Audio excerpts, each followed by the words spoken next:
you hiding here in the near clear blue?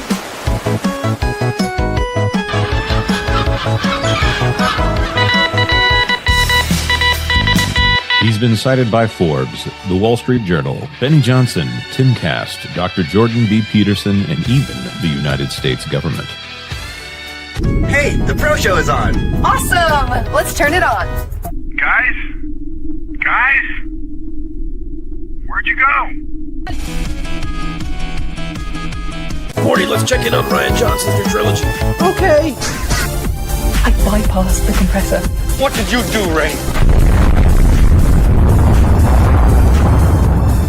Son of a... That's gonna leave a mark. Now, he was okay, after 6-7 weeks. Okay? They get over it. Kids are resilient like that.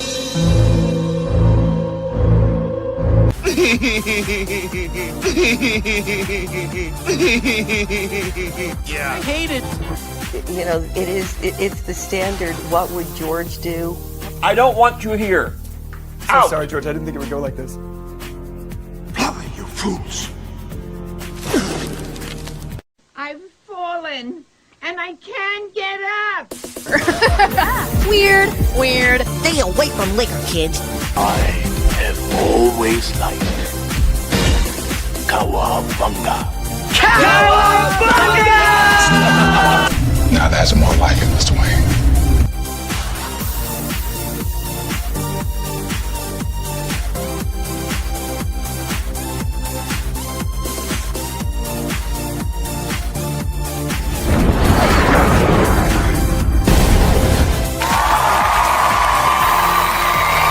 It's about how hard you can get hit and keep moving forward. How much you can take and keep moving forward. The Force will be with you. Always. That's how winning is done. I am vengeance. I am the night. That's what she said. I am Batman. If I won tonight, I would come home and we'd celebrate. Well, I'm coming home, we're celebrating. God bless you all. Watch your habits, for they become your character. And watch your character, for it becomes your destiny. What we think, we become. It's scooping time. Ladies and gentlemen, boys and girls, in just 2 minutes, the lighting at the Magic Kingdom will dim for the performance of the Pro Show. We hope you enjoy and have a magical, truthful time.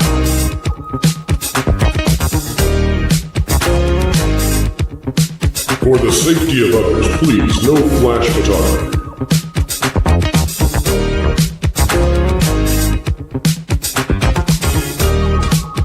And welcome to Provision 3D. Alright, everyone, put on your puppy glasses. Oh boy. Shut up. Keep learning, keep growing, and keep having fun. To all who come to this happy place, welcome. You know that you've been taught the golden rule, do unto others as you'd have them do unto you. Yes, Paul. Autobots, roll out. I'm bringing the party to you. If somebody's going to try to blackmail me with advertising, blackmail me with money? Fortune and glory, kid. Fortune and glory. Chicken jockey. All right, it's time to go to school, son. Come on, get your hands up, man. Are you okay? You'll never take our freedom.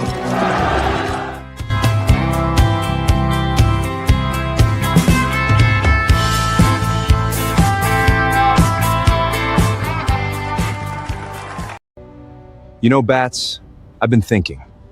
Dangerous, I know. But now that James Gunn is in charge, I feel like DC is all about eggplants. We're supposed to be on lunchboxes and backpacks. But it's like we're on Game of Thrones now. Or the WNBA.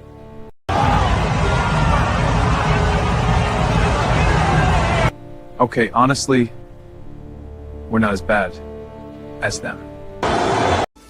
But for me, it was Tuesday.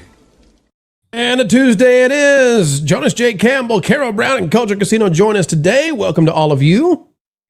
Hi. Hi, Jonas. Hi. I don't want to talk about eggplants today. Oh. James Gunn does every day, all day. Talk about eggplants. Nope. Culture. You're wearing the shirt from D23, I believe. Is that right? I bet he grows eggplants. He does. I do. Yeah. Yeah. And I think I wore the shirt from D23. So this is the D20. This is the shirt that some said was Big Bird-esque. Is that right? Well, I mean, this is my can't miss me shirt. So if I'm in a crowd of people and I don't want them to miss me, you're already so bright. Hang on, Culture. I that you were wearing when you took down that Park Place stream. I might be.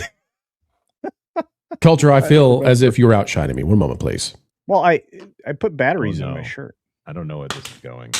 I put. Oh, he's the worst form of pro is the one where he feels like he needs to one up someone because there's always he's always extra. He is. But now he's going to be extra. That's what we love about pro. He's extra. He might also be zestfully clean. We don't know. I mean, you're not fully clean until you're zest fully clean. Hey, nice hat. I want that hat. That goes with my. I have a belt. You can't handle this hat. We can't handle this hat with that shirt. Hey, I actually have a belt that matches this shirt. Do you? I do. Where does one find such a girly belt to wear with a yellow shirt? Yellow belt. Yeah, at any golf store like the PGA store where I like to shop for my shirts. So, next, you're going to tell us you have a green jacket. I actually have a green shirt and a green belt with a green hat. Jacket, gold jacket. Who cares? Who cares anymore? I have a red shirt and a red belt and a red hat. It's funny the whole thing about buying clothes in the pro shop. It's golfers and it's rerun from. That's right. That one show. We should totally sue them for the pro shop. We own that name, by golly, we own it. Oh man, that's actually a really good point. You need to call whatever your store is needs to be the pro shop. Yeah. I like it. All right, ladies and gentlemen, welcome aboard. Happy Tuesday. It's going to be a great time. We've got a lot of stories that you are going to hear nowhere else. We're not trying to drag anybody else doing a show at noon Eastern, but I'm just here to tell you, we're covering things you will not hear anywhere except right here, and we do it every single day. We're excited to do it again today, and some would say, if you watch some stuff out there, that there's just no news. There's nothing to cover. We say, au contraire, we've got lots to go through, and we've got breaking news that we'll hit in just a minute. Jonas, since we do have breaking news, could you please get the super chats, and let's move quickly today. Yep. Teddy D for $5. Blessed day, panel, and gigawatts. I have to be productive this afternoon, so I'll mostly be lurking for a while. Cheers. Thank you very much, Teddy D. And lurk well, my friend. Juliet for £2. Afternoon WDW Pro panel and pro rights. It's all right when Juliet's with us. Yeah, that's okay. Super chat right there. A turn of praise for 35 South African Rand. Disney should respond with Basil, the great mouse detective, in the case of Mickey's missing integrity. And if there's one thing they're missing there, it's integrity. Get the integrity. Yep. Mark Fields for $2. Positive vibes to you all and have a beautiful day. Mark, I appreciate that you do this. You don't have to do this, and yet you do it. And that's positive vibes. Every single day. Of positive vibes. It starts the show the right way every single time. Yep. A turn of praise for 14 South African Rand. Mark Fields, only if they're hot wings. What? Are we doing that next? Do I have to eat the bomb? I think I've proved that I can do what I have to do on camera. The fact that I drank the milk that made the pepper worse, actually, while Culture sneered and laughed and had a jolly good time. And didn't say, pro, no. Mark Fields for $2. Wings for Wilton. Wings for Wilton. Yay. This was a really good super chat. 4 words in. What are we doing? Wings for Wilton. What are we? Wait, are we talking about? No, I'm not sharing my wings with Wilton. What are we doing today, Mark? The first Dragon Queen, first of her name, is Pro Rudy for Thursday. Nope. Hugs for all. Woo. I got a Thursday because we got the Coyote versus Acme movie coming out in a live review Thursday night. Yep. Ooh, hey, do we have Shorn Lorne yet? What? Shorn Lorne is coming in September, I believe. Okay, excellent. Yeah, charity stream. Gonna shave Lorne. Caro, would you mind to do the honors? Ew. This sounds weird. Do I have to travel for this? I think if you did this from a distance, if we can figure this out, it's even funnier. Like if you can use a controller to do the little shavy thing, we'll see. Yeah, and there'd be a little red arrow on the screen for where you're going to shave, and you could do interesting patterns. Yeah. Oh. Jonas, I'm hearing that you've got a contact reaching out. If you need to drop, let me know. We'll go to straight to breaking news. Awesome. Oh well, but I want to get the super chats, and then I will. And then you'll return right as soon as we get that taken care of. Absolutely. Although I will say that contact is a talker. The breaking news today is it's going crazy. Juliet for 550 joules says, "Stay hydrated." That's right. And thirsty, my friends. Thank you, Juliet. Garrett Night Shadow for 2. So when can we expect the Caro emoji? That's a good question. I cannot answer this. I only work here. I think pros probably. It's coming. It's coming. Listen, we know Caro deserves an emoji. Minsk and Boo for 200 joules. It's Sunshine. Thank you very much, Sunshine. Justin Moore for 5 joules. It's a treat. The Mum for 2 joules. It's a silver star. I like to use them like ninja stars, or in Cowboys of Moo Mesa, they had a gun that shot sheriff's badges. That was Lord have mercy. I've not heard the Cowboys of Moo Mesa in 2 decades. I know. At least, maybe 3. How did that come out of your brain that quickly? But I used to sleep with the TV on, so you never know. Flying Blind on a rocket cycle for $5. Hi, all. I got to listen to part of yesterday's Wieners and Rings show this morning. Huh. I did not know about that show. It was quite entertaining. What is this name? What is this name? Pass. So no, we'll have to. We cannot live without explaining this one. Oh, this is something that we are a part of? The Wieners and Rings. So Lanterns, the DC show, James Gunn. It's got full frontal male exposure. Property from the 30s? You know, the kids comic. Are they doing anything interesting with that? They're just showing wieners, Jonas. That's the gig. That's the thing. Give James Gunn DC, and here they go. I mean, honestly, like, we keep it light here, but it's kind of like y'all need Jesus. Detailed Devil for $2. Magic Faraway Tree. Race swaps aptly named Moonface. What's worth is it's Marvin O'Gravel Balloon Face, to make the Dr. Seuss reference. By the way, folks, I felt like we just need to go ahead and do this. We hit the super chat goal last week, and you all have requested it. It needed to happen. So as of literally right now, if you refresh your browser or whatever you're viewing this show on, go to the emojis, and guess what? Ladies and gentlemen, boys and girls, it's time. Caro is here. Just put in the chat. You can check out the Caro emoji. Caro has made this emoji for us. Caro, why is the world on fire around your emoji? Because I am the director of daily disasters, and so normally everything's on fire when I walk into the room, and I just kind of quietly like make it go out. So This is my Caro song. It is 8 seconds long. There you go. That's the way she likes it, and she never gets bored. Teddy D, 20D, gifted 20 WDW Pro memberships. Thank you, 20D. We're going to click the button. It's going to turn Lauren Apollo around here. We know. We're okay with it. We're going to fix this soon. I promise. Maybe tomorrow. We got the whole thing figured out. 20D, this one's for you. Thank you so much for starting the show off the right way. Oh, here we go. It's time to party. It's time to live it up. And they use something they call pyroprocessing. The interesting thing is they call it pyroprocessing, but it's a molten salt process. They're dissolving this thing in a molten salt, and they're doing electrochemistry on it. Why don't they call it molten salt? I never gets old. Still, Every he time. looks straight at the camera. Flying Blind on a Rocket Cycle for $5. Now that I think about it, Hal and the Wiener Rings is a good band name. No, it's not. What are we? It's not. What I shouldn't have even read this one. Quick cut. 7 steps, oh, 7 steps ahead. Trying to run a clean show here. Michael Cooley for $5. Every time a WNBA player gets a flagrant foul, a troll gets its wings. Then he's like the seraphim. Then in Revelation. I actually think this may be literally true. I mean, somehow, some way, it's true. All right, Jonas J. Campbell, you hopped in. You're going to bop out. Wow, smoke bomb, and he's done. All right, we're on Coleman. All right, ladies and gentlemen, Ron, if you're watching, we're not trying to mock you. This is funny how some folks have taken to just...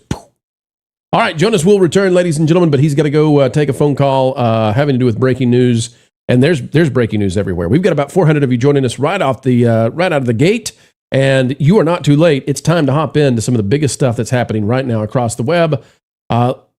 Culture, have you heard what is breaking right now at this very moment? Have you heard about this? Yeah, I think we get a new animation.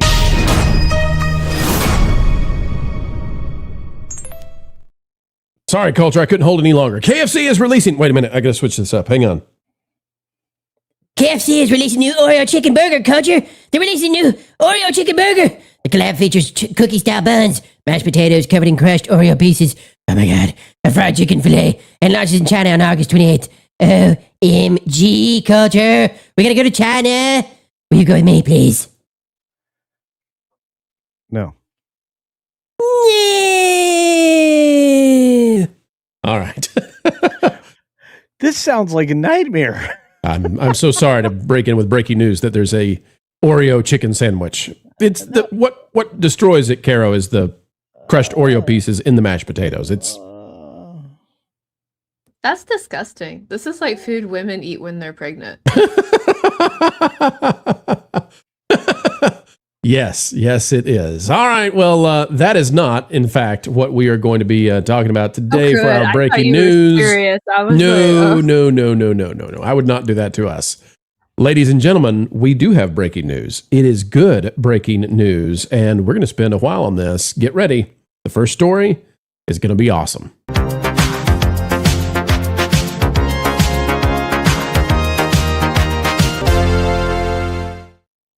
If Pixar is not yet worried, if Disney is not yet feeling despair, perhaps they should, because Josh Dawes, the Disney genius that they fired earlier this year, has released episode 4 of The Mary Sue.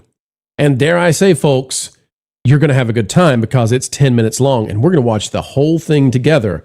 As we do so, I want people to remember what we've talked about in the past, that by the end of this year, we believe that independent content creators will be able to make their own Pixar things. Now, Josh Dawes is a genius. He's worked at Disney. He's tremendous, and he's building a team. And I'm here to encourage Josh Dawes, who will be appearing next week on the Pro Channel as our special guest star to talk about this.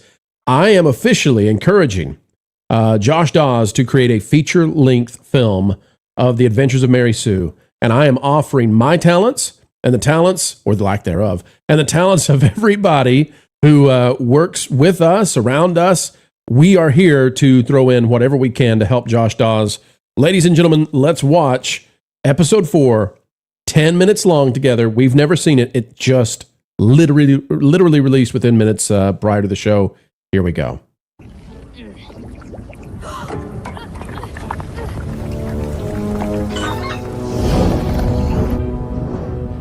Look out, Pixar.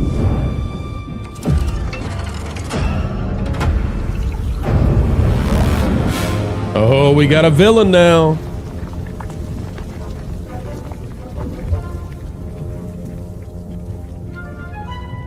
Why could we misunderstood?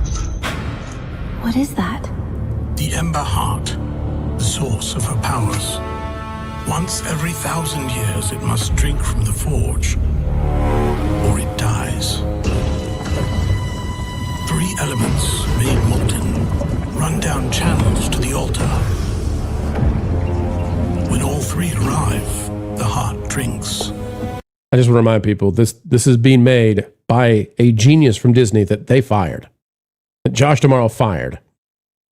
He should be running Pixar. We'll keep going. Every moment it is separated from her, her strength diminishes. This is the one night in 1,000 years we can stop her. And how do we do that? I'll keep her occupied. The heart needs all 3 channels to recharge. Cut off one, and it starves. What do I do? Stay here. Excuse me? You can't just leave me out of this. Marion. I just want to help. It's not about you. You're always trying to insert yourself. You want to help? Stay out of the way.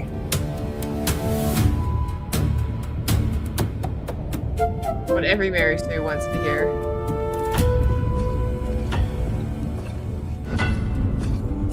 We got an Obi-Wan moment here. Eldrin.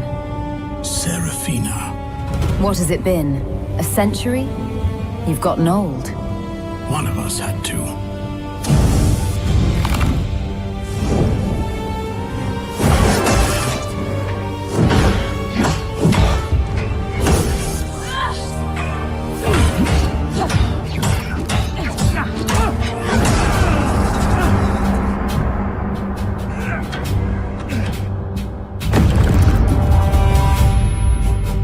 I see you brought a friend.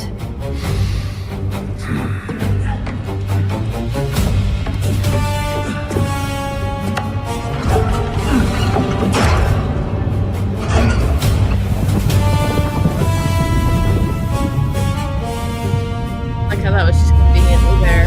Oh, yeah.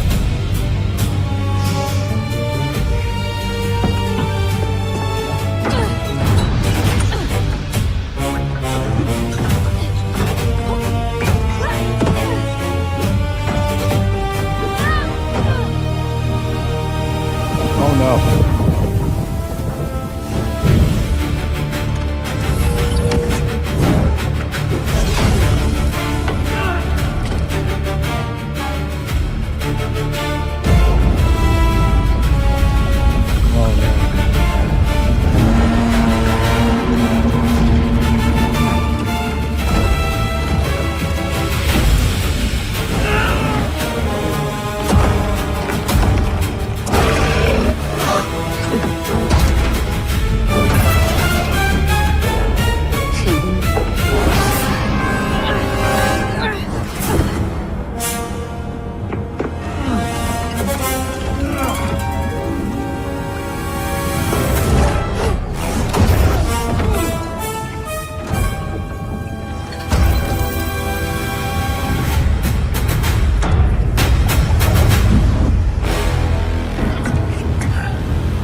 We're gonna keep rolling with this because it's the world debut of this. But before we keep going, I got to stop and talk about the technical aspects.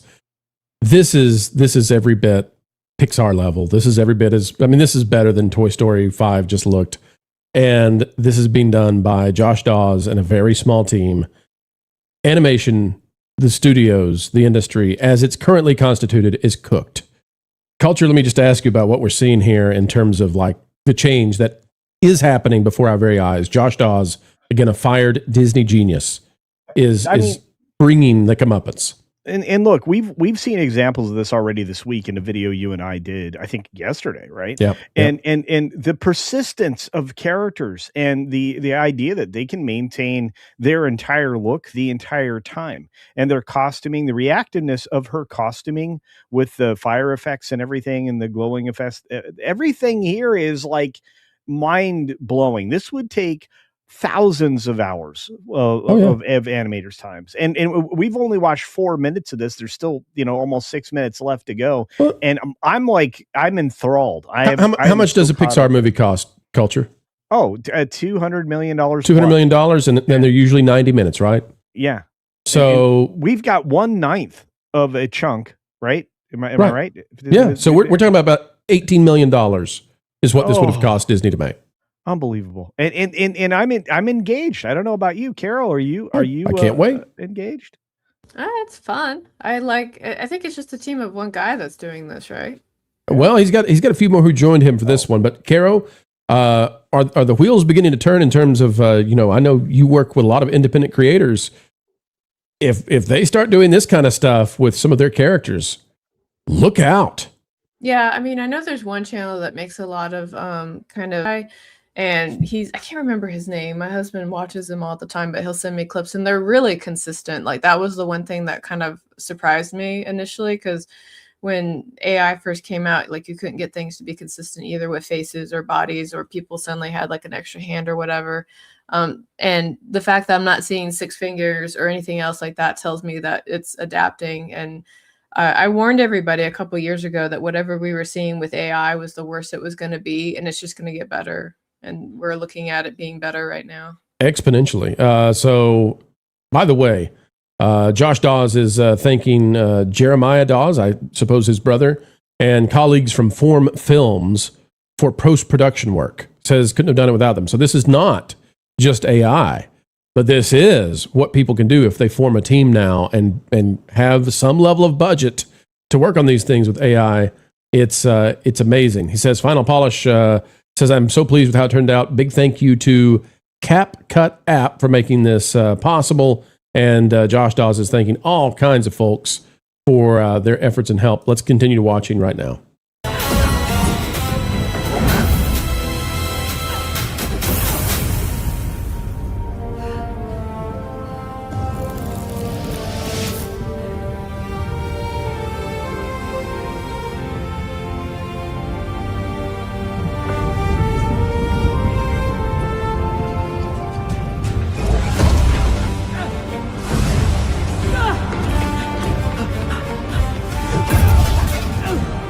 That old guy's in shape. Good for you. Never skip leg day.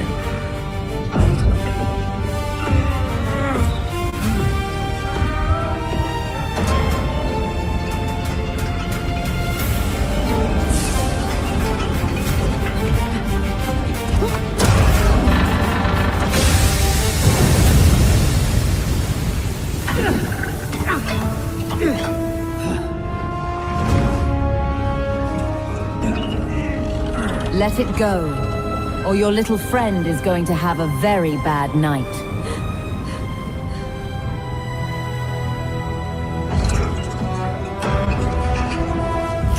Uh-oh. Old man's about to get cooked.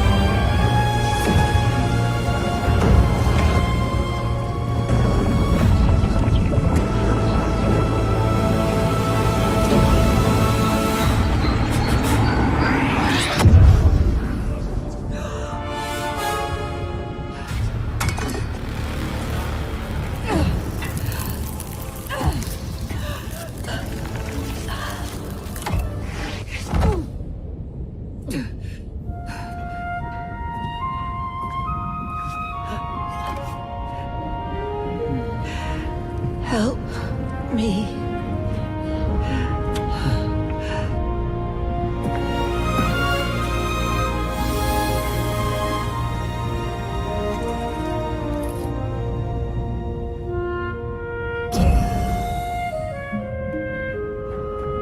Mary! Destroy it! Uh-oh. Mary keeps making bad decisions.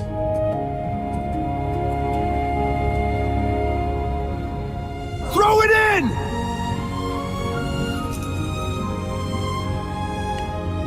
This is like The Ring, but it's embodied by malignant empathy. Mary! What happens to her? See? I don't care! She's evil! No, it can't be that simple. Nobody's just evil. Maybe she's not a monster.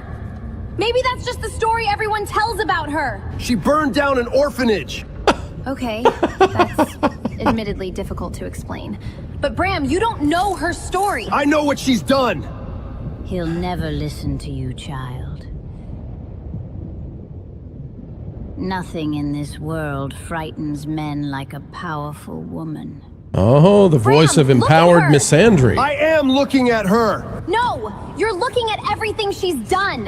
Yes, exactly. I'm looking at her. Throw it in. You see how he speaks to you?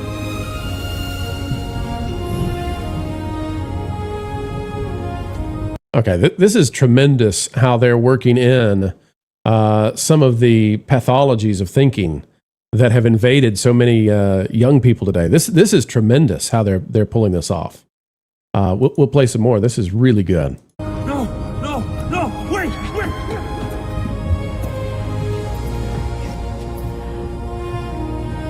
I see you.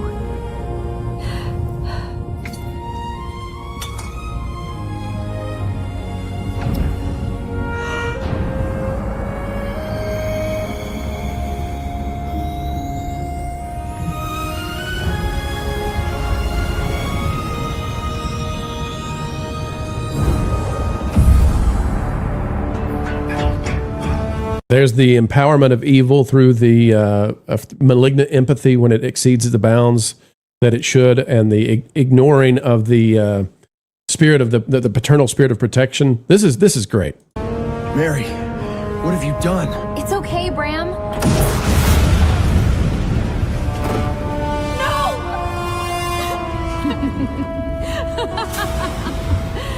I just wanted to help. Oh, you were a big help, child.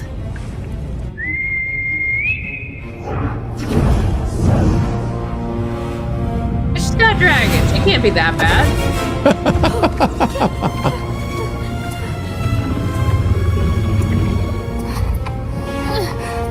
I see so much potential in you, child. You just need a little guidance. Does she mean manipulation? Is that the same? Brooming.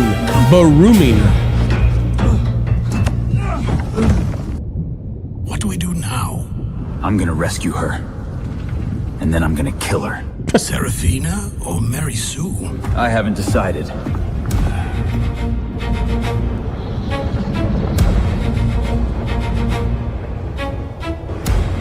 You're evil. But you don't even know my story.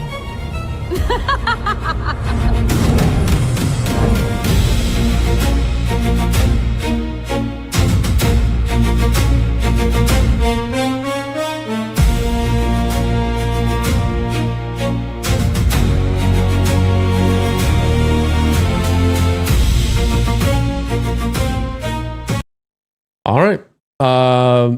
It's not perfect, but it's pretty darn good, and it's great at taking down some of the pathological thinking that has invaded so many young people. Carol, I'll give you the first go at this one. Your thoughts, and in particular, I mean, this is made in weeks, and with a very small team. That would have cost $18 million 3 months ago for Disney, and still probably does for them because they don't know what they're doing anymore.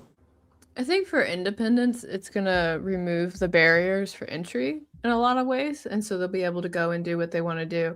But on the other hand, I'm also thinking about it from the industry standard, and they're going to see this and be like, well, we should be able to do that too. So I see a lot of layoffs coming in the future. Yeah. Total. Yeah. Yes. And that's not great, right? But here's the thing.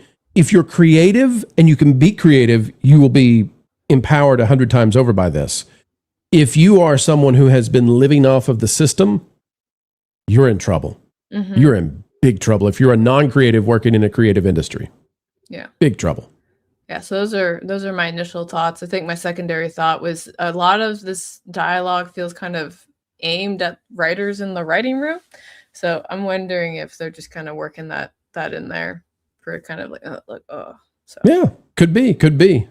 Culture, your thoughts on what we've just seen? Wow. I'm sorry. Wow. What a great way to start a story. And look, we just described it. That's 1/10 or 1/9 of a Disney film. And this thing could like go into a box office now.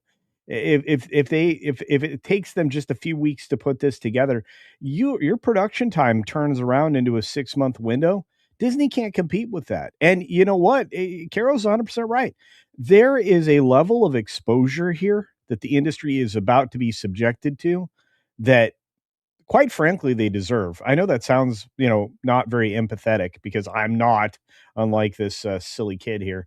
But I'm going to say, look, there are a lot of people in a creative industry that are not creative. They have been hanging on while others languish under the yoke of these studios. So if layoffs do occur, as Carol correctly suggests they will, guess what? If they let the wrong people go, if they lay off the wrong people who are genuinely creative, they've sealed their own doom. And look, we have unbound Hollywood in so many different ways.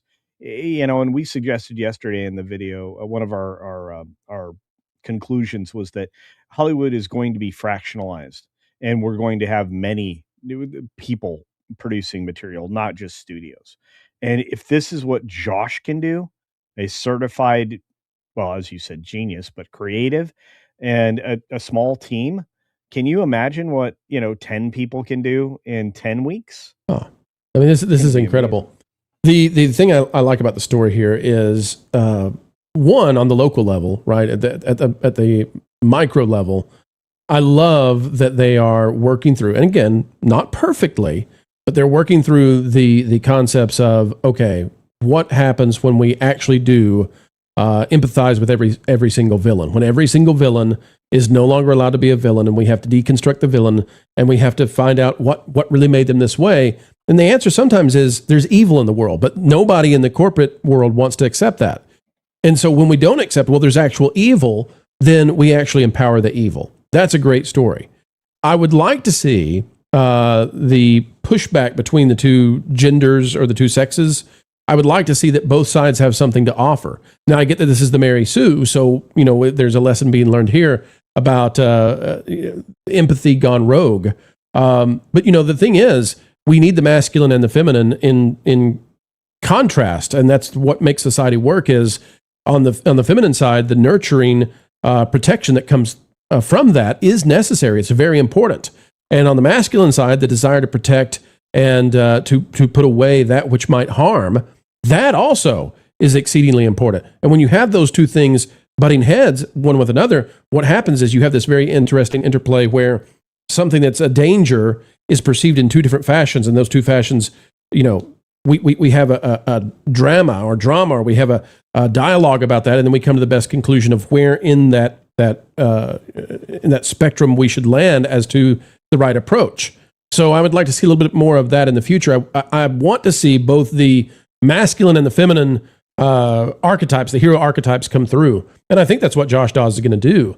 On the macro level of this, what's amazing to me is this is a great story already in 10 minutes. Yeah. If Josh can tell a great story in 90 minutes to 120 minutes that's on this level and is fully fleshed out and takes those kinds of intricacies that you're not given in this brief period of time, if he can do that, we're in a new world now where Disney can fight all they want. They can use this all they want. They can downsize. Pixar, as Carol was talking about, this will be the age of the storyteller. Who can tell the best story wins. At least I hope.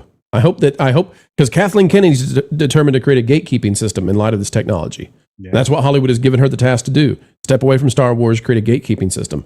But I am up for a world where the best story wins and where we get to find great, great stories again. That would be wonderful. Panel, any thoughts on that? No, I think you're right. Go ahead, Carol. Oh, I was going to say, I think they're going to run into, whoever decides to go this route, they're going to run into what most independents run into, which is the noise of competition. So there's a marketing book. It's called Positioning. Oh, yeah. Yeah. And so it's going to be interesting to see how that evolves, because you can just take a look at the book industry with all the self-published authors and how they're all trying to get noticed. Right. And I see that going to happen with this as well. So, that was a follow-up thought. No, I thought so. As the technology improves, you're right, Carol. If everybody has access to it, then this becomes the norm. Except you have the Andy Weirs of the world, the people who are independent writers, and somehow, some way, they get discovered and they're amazing. And I think that that is going to happen with a few, right? If everybody has this incredible ability to create Pixar level films, fine. But somebody, and maybe to some degree of luck, they're going to get discovered if they're amazing. And that's going, maybe the companies like Disney then hire those geniuses and say, take over. But the market is going to decide what kind of stories they want to listen to and hear. And I hope it's stories like these. But this is perfect fodder for an instilled distributor like Angel Studios. Angel Studios could pick this up. Could you imagine what some of their capital would be behind this? Or you're going to get some desperate distributors out there, like let's say Neon and A24, who want to play with the big boys but can't. This will allow them to partner up with some of these independent creatives. I mean, we know them. We know them. Sure. Karen knows them. We well, work with Josh. them. Josh has been hired by the Blaze. So yeah, I saw that. Yeah, he's the technology officer there. I think that Josh should be working, like there should be a co-production of Blaze and Angel or whoever comes up with this. But this needs, the next step is they need to be pushing hard to get Josh Dawes a theatrical release using this technology, and go for it. Just utterly disrupt the industry. Totally and utterly disrupt it. That's what needs to happen. Yeah. Yeah. And I think with digital distribution for films, I think that you have chains like AMC, Adam Aaron, you have people over at Regal, you have people over at Cinemark that are going to start saying, you know what, we don't just have to take entertainment from Hollywood. We don't, we can negotiate better splits with these independents, and these independents will rise up and create their own distributor networks. I don't know what's stopping AMC and Cinemark and Regal from doing that. They should at this point. I mean, yeah, because if this thing costs, let's say it costs $5 million to make, if you do a theatrical and you do it the right way, you could get $200 million box office off something like this. More if you do than it. that. Yeah, it's insane. Carol, I'll toss it to you for the final word. How absurd do you think it is that Josh Dawes, fired from Disney and within 6 months, is doing something that could completely upend everything that Disney has been built upon for the last 100 years, the studio system? I mean, I don't think it's crazy. I mean, kudos to him for being like, F you, I'm going to go and do something better. Like, right. I know a lot of times when people get let go of something, they become dejected and they just kind of crawl away. But it takes a certain, tenacity to be like, no, I'm going to thrive in my own way. So I'm really happy that he was able to do that for sure.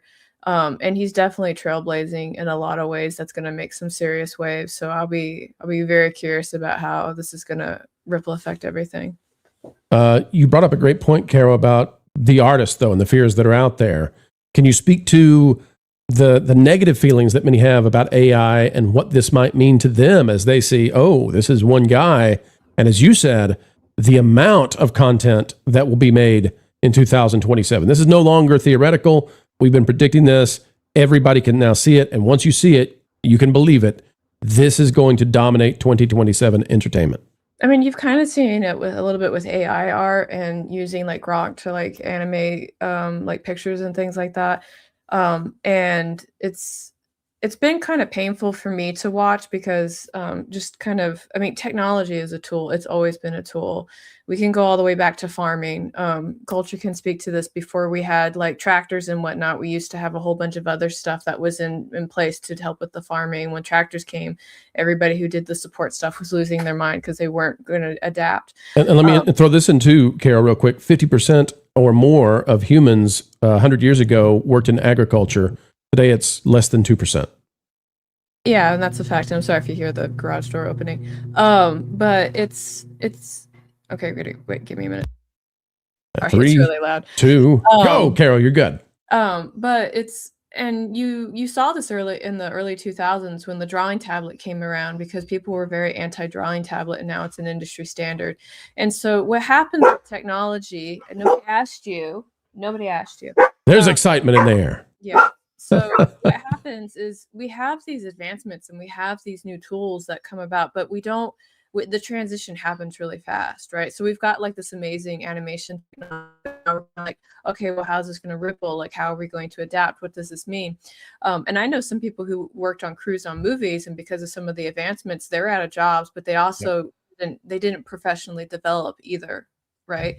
And so when I'm talking to other folks who are afraid of AI and books and everything else like that, like, you have to professionally develop and you have to get ready to pivot, especially in the creative field, because this is one of the places where we see a lot of this advancement the most. I suspect that there's going to be a lot of people who are going to be really upset. They're going to do a lot of pushback.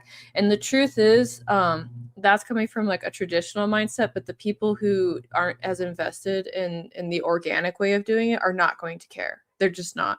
They want to be entertained. They're going to see this. They'll be entertained, and all the hubbub behind it is going to be like noise to them. So that's something to take into account. It's very exciting whether you like it or dislike it. It's exciting one way or the other. We're either at the precipice of destroying entire industries, or we're at the precipice of revolutionizing those industries, and it all comes down to how you see it, folks. But one thing I'll say is, just like when Photoshop came in and some photographer said, nope, I don't believe in that. Nope. Everybody uses Photoshop today. So you'd be well equipped, I think, if you equip yourself with the knowledge of how to use this technology, whether it's scary or not.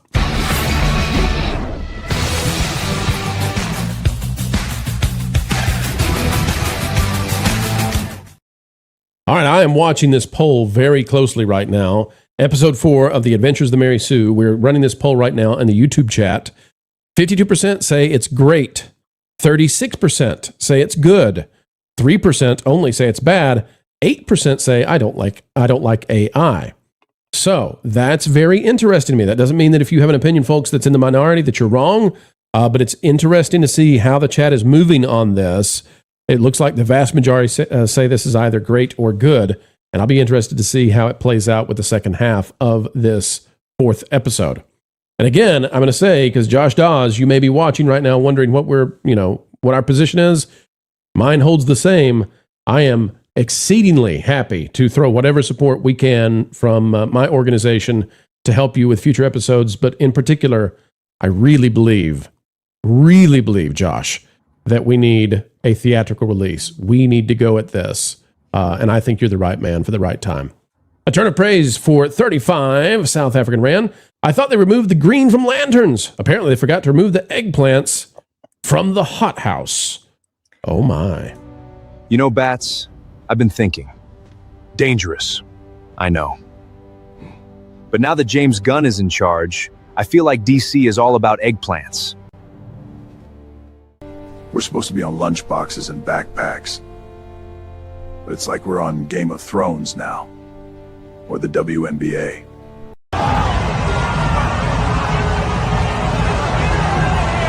Okay, honestly, we're not as bad as them. Oh, Josh Dawes is making great art, and I'm mocking the WNBA with eggplant Batman Superman memes. Okay. Hey, by the way, did you guys see that I got a little guest on Disney joke in there? Hey, Bats, I'm afraid I've been thinking. A dangerous pastime, I know. J7 for 5 at work, but hello all. I forgive you, Jonas. Just in case. I don't. Where is Jonas? Listen, I know there's breaking news. We got more breaking news to cover, folks, but Jonas needs to get back. Jonas is back. Jonas needs to get back. Oh. Wolf of the Crime Dog McGruffle for 5. Here's a super cat to contribute toward an order of Chick-fil-A's new waffle chicken sandwich. Where is Lauren right now? Lauren also would be excited about this. A waffle chicken sandwich. He was in the chat earlier. Lauren, tell us in the chat. What do you think about that? Are you a waffle chicken guy or no? He's going to say it just gets in the way of the chicken. I can tell you right now. A turn of praise for 70 more. Just joshing has a new meaning. Yes, it does. And look at this, folks. Amazing, incredible, super kind. Lauren, good Lord, man, stop turning into Lauren Apollo back there. He's already working on the show, I guarantee you. Wildman of Yavin has dropped 50 WDW Pro memberships. Wildman of Yavin, way to go. Thank you. Muchísimas gracias and merci beaucoup. It was a peaceful planet until he arrived. Then he brought wild to our skies. Every time a membership is gifted, a content creator gets his wings. Was that gendered language? We're not at Magic Kingdom, Dad.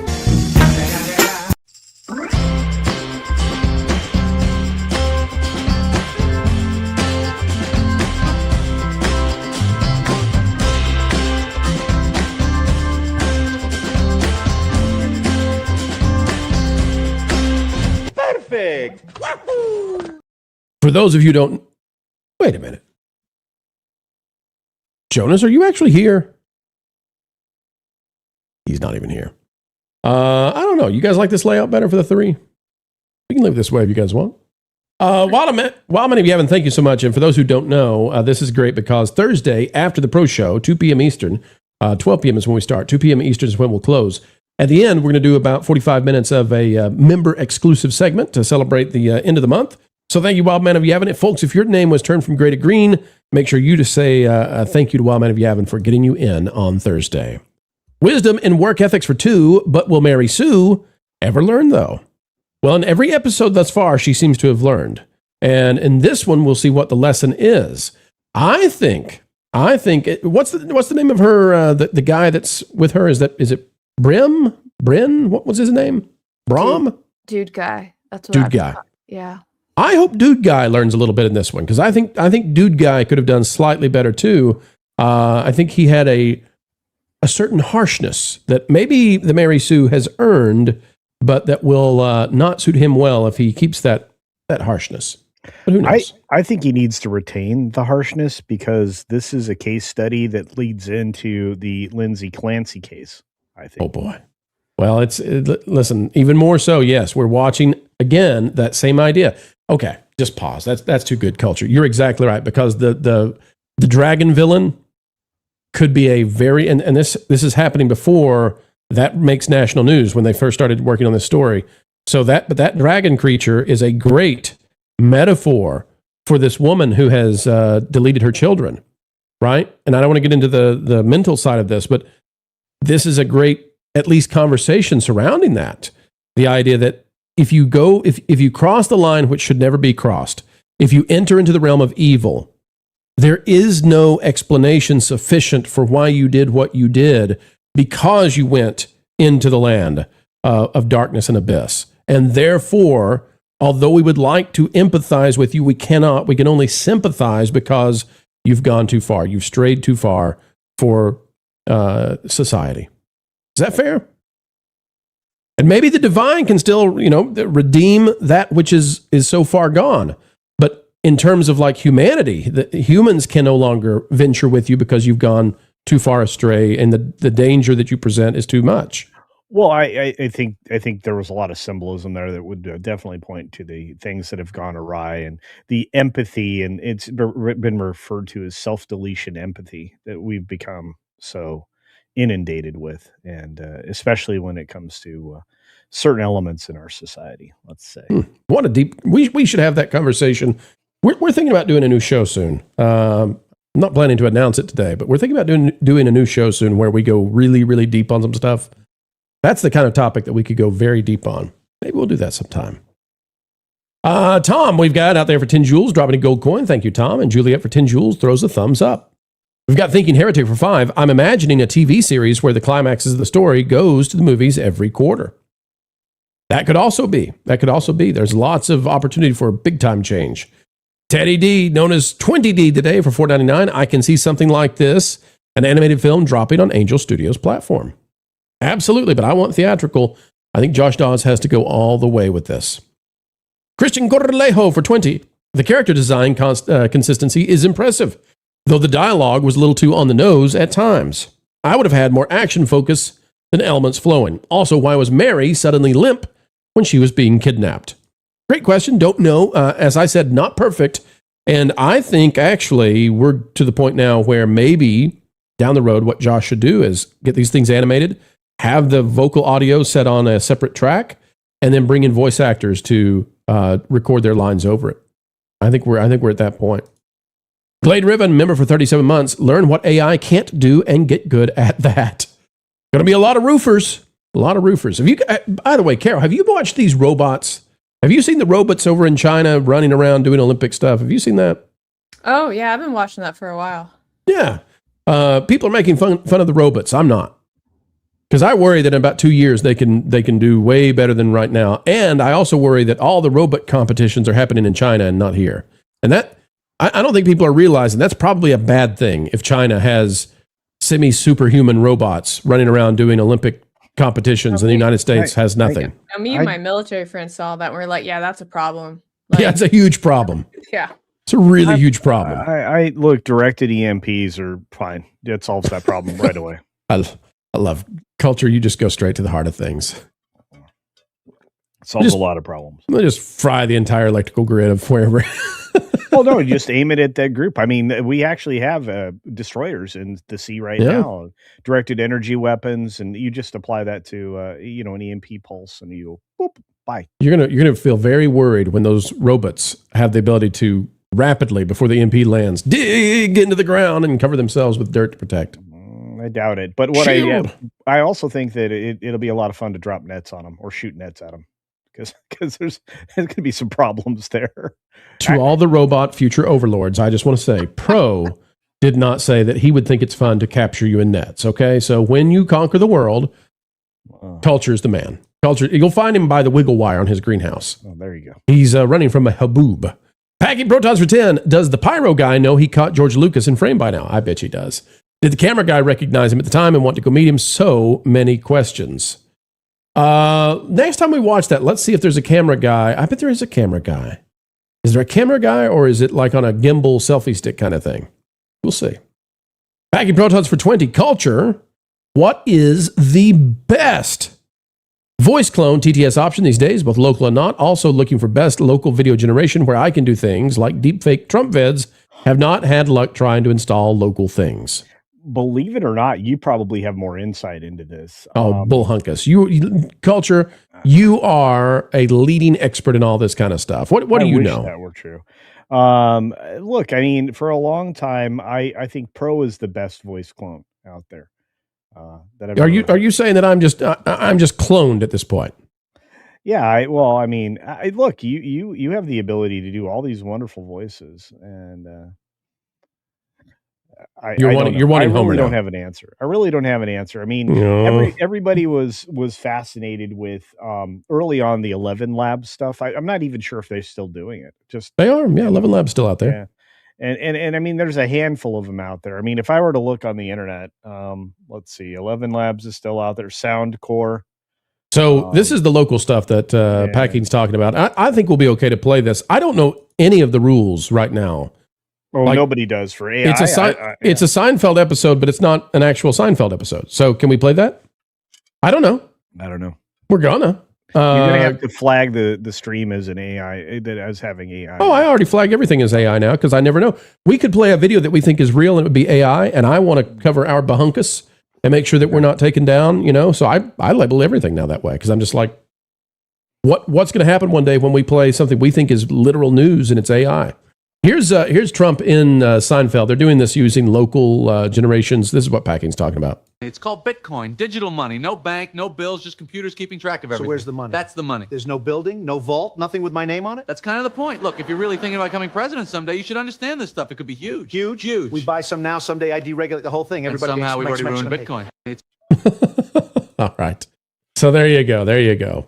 Continuing on, what do we got? Steven for 2. New show. Should I be scared? Happy Tuesday. No, Steven, don't be scared. Never be scared. Fear, we have nothing to fear but fear itself. Israel for 5. Hello, folks. Catching bits of the show while I work. Anyone see the new Batman Nightfall cartoon? I'm hopeful for it. Cheers.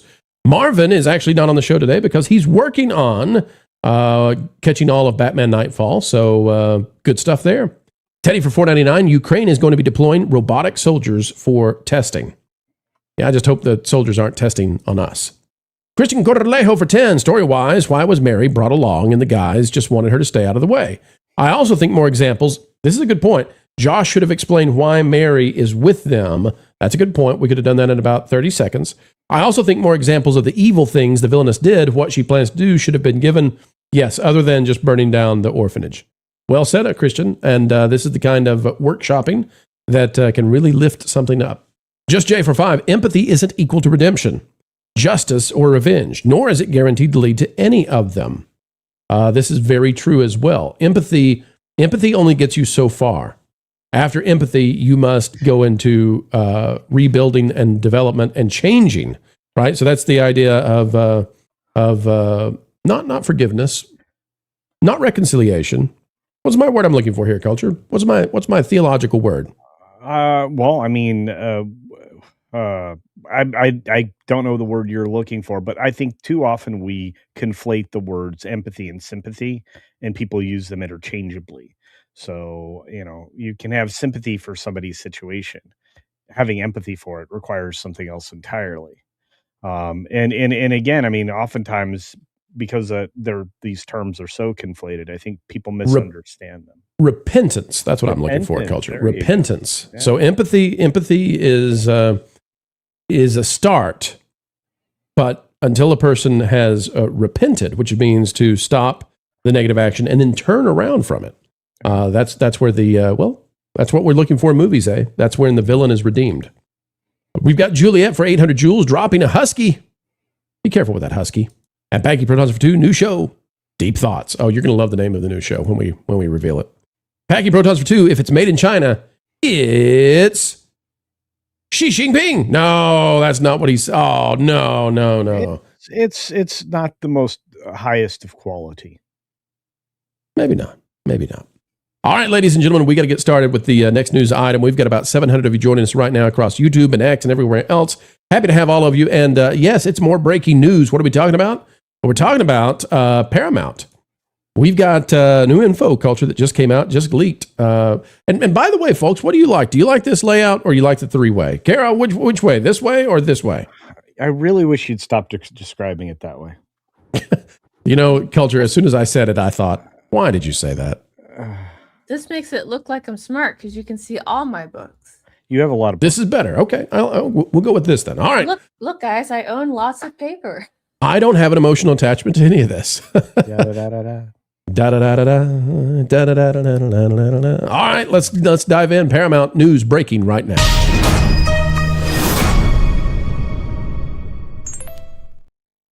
Paramount has a secret plan to defeat California's attempts to hold it hostage. Charlie Gasparino is putting this out there, and we've got more from him. Hang tight. Charlie Gasparino with the Fox News and Wall Street Journal, he's one of the best in the biz, says, scoop. And it's true when Charlie scoops. Paramount execs say and plan to more vociferously argue, if they have to, that Rob Bonta, the Attorney General of California, his opposition to their purchasing of Warner Brothers is motivated by the campaign contributions he's received from various players in big tech, including Netflix and OpenAI. Oh, wait a minute. Oh. So we're going to say that because Netflix was unsuccessful in getting Warner Brothers, that Netflix is paying on the other side of this to try to break the deal through dirty politics in order for Netflix to have a shot at Warner Brothers if the deal falls through. Oh my gosh. It's funny because I mentioned this during the course of my 60-minute daily this morning, that this was exactly one of the scenarios that I think was playing out in the background. So it's nice to see that this is being put out there by Gasparino. Gasparino saying that a Netflix, ChatGPT, Warner Brothers merger could be the overlord of media and entertainment if this deal isn't successful and if they combine together. Not only that, but I would say too, that would be exactly the political leaning of a giant organization that California would love to see. Oh, super lefty. And a combination of the tech bros in Silicon Valley with the entertainment industry. This makes too much sense. Charlie's all over that. He says that's if they have to. All right, so Paramount's ready to argue this if they have to. They're ready to go to the media. They're ready to absolutely scream, maybe even go to the White House or SCOTUS if they have to. The game plan for right now is to let Bonta take very minor wins, but basically craft a settlement that keeps the structure of the deal. Story developing. Now, why do we think that Paramount is likely to beat Bonta and California? Because this is the Hollywood Reporter, and the Hollywood Reporter is one of the Hollywood trades. And the Hollywood trades, they put out the orthodoxy of the day. They tell us what it is that the Hollywood studio execs believe and what they want you to believe. All right? Here's the official line coming from the Hollywood trades. This is a change, by the way. Huge change. Title: Everyone wants a Paramount settlement. First, look under the hood. Joseph Immensinger writing this one. The acquisition's financing depends on savings that the protections everyone wants would prohibit. That's a difficult problem to solve. But read the headline again. Everyone wants a Paramount settlement. What is this supposed to say? This is the Hollywood trades letting the AG know you are alone. We must have a settlement. Everybody wants a settlement. This is the execs telling the AG, listen, whatever it takes for you to figure this out, we want a settlement.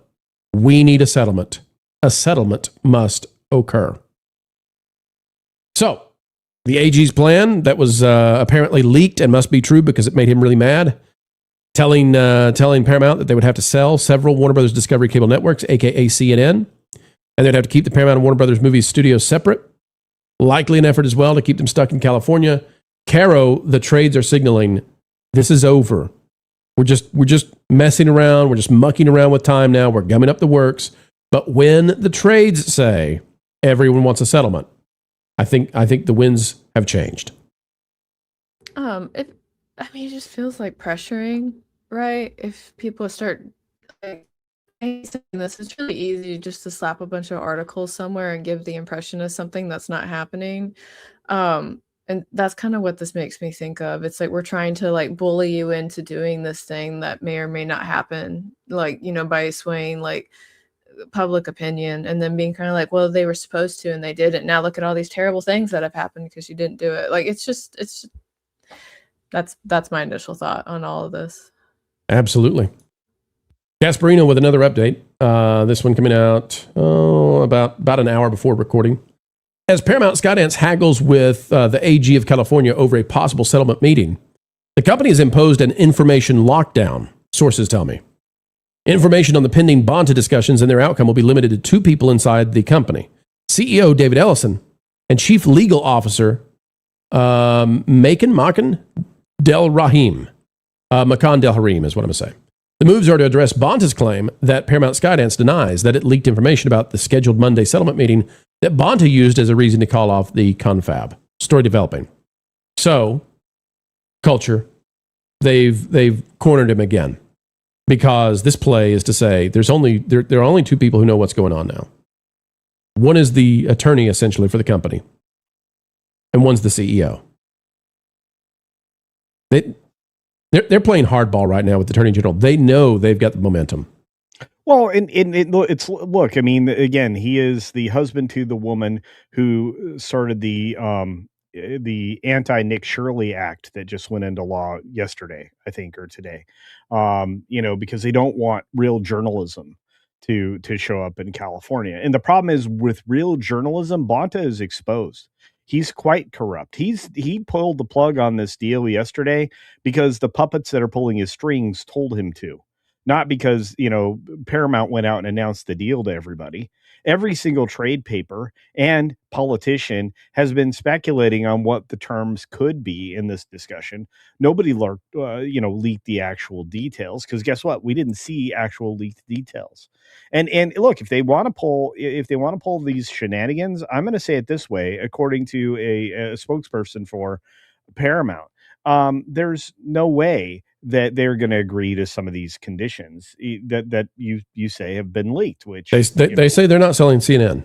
No, and they're also not going to give away the successful cable channels that are not in direct competition with anything that would prevent this from happening. Nor do they have any kind of authority when it comes to the national antitrust issues that they're still arguing, because those have already been decided. So right now, as you already pointed out, this is nothing but mucking up the works, and it's really risking people's jobs, because what incentive, if you are Paramount, is there for you to stay in California? And furthermore, after you do acquire Warner Brothers Discovery, what incentive is there for you to keep that studio in California? Also, what are going to be cost savings if you have to keep the two studios separate? Part of bringing a merger together is to consolidate the redundancies and eliminate the things that don't need to exist in two places. That's just the way that it works. 100%. And I believe partly it's so it would be very difficult to move Warner Brothers out of California. They're desperate to keep Warner Brothers there. I want to bring in Jonas J. Campbell right now. He's waiting on the wings. Jonas, are you there, sir? Yes, sir. All right, Jonas. I've just decided I had issued a lawsuit in conglomeration with several states to block me from coming on the Pro Show. Oh, I see. Well, hopefully they don't figure out where you are right now and shut you down. But Jonas, what do you think about this? The Hollywood trades are now saying that everybody wants a settlement, and we're now getting several things from Charlie Gasparino that seem to indicate Paramount knows it's on the winning side of this. They just have to hold, and they're going to win. Well, what was the last thing that Charlie Gasparino was saying was definitely going to happen, that Hollywood was saying definitely it's not going to happen? Was it the Paramount purchasing Warner Brothers, and that Netflix wasn't going to back out, and that he was on the right side of that and everybody else was wrong? That comes to mind here. I think we also, Jonas, we never wavered that Paramount would win this thing. Right. So this is a funny thing. I've had some sources reach out with some insider knowledge, and there's been some internal sentiment questioning whether or not this would happen. But there's also been some separation. There's been some cells within the company that are kept out of the loop, and some that are informed. And so even the internal ideas on how this is going to go down have not been consistent. I think that at this point, if California actually tries to block this, it just ends up going to the Supreme Court. There was a chart that came out from I guess it was Nielsen, because it would have been The Gauge, that it was Roku and Tubi merging. That was not a problem, and they were like 5 and 7.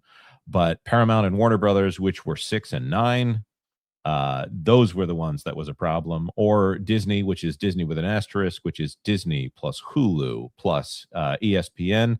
That apparently was not a problem. That needed to happen. So it's one of these things where I think Bonta is probably trying to take his first step in the political sphere in order to make that jump towards the big chair. Well, he got hosed. Oh man, he didn't realize it was an office rolling chair as he jumps into that chair, and look at him go.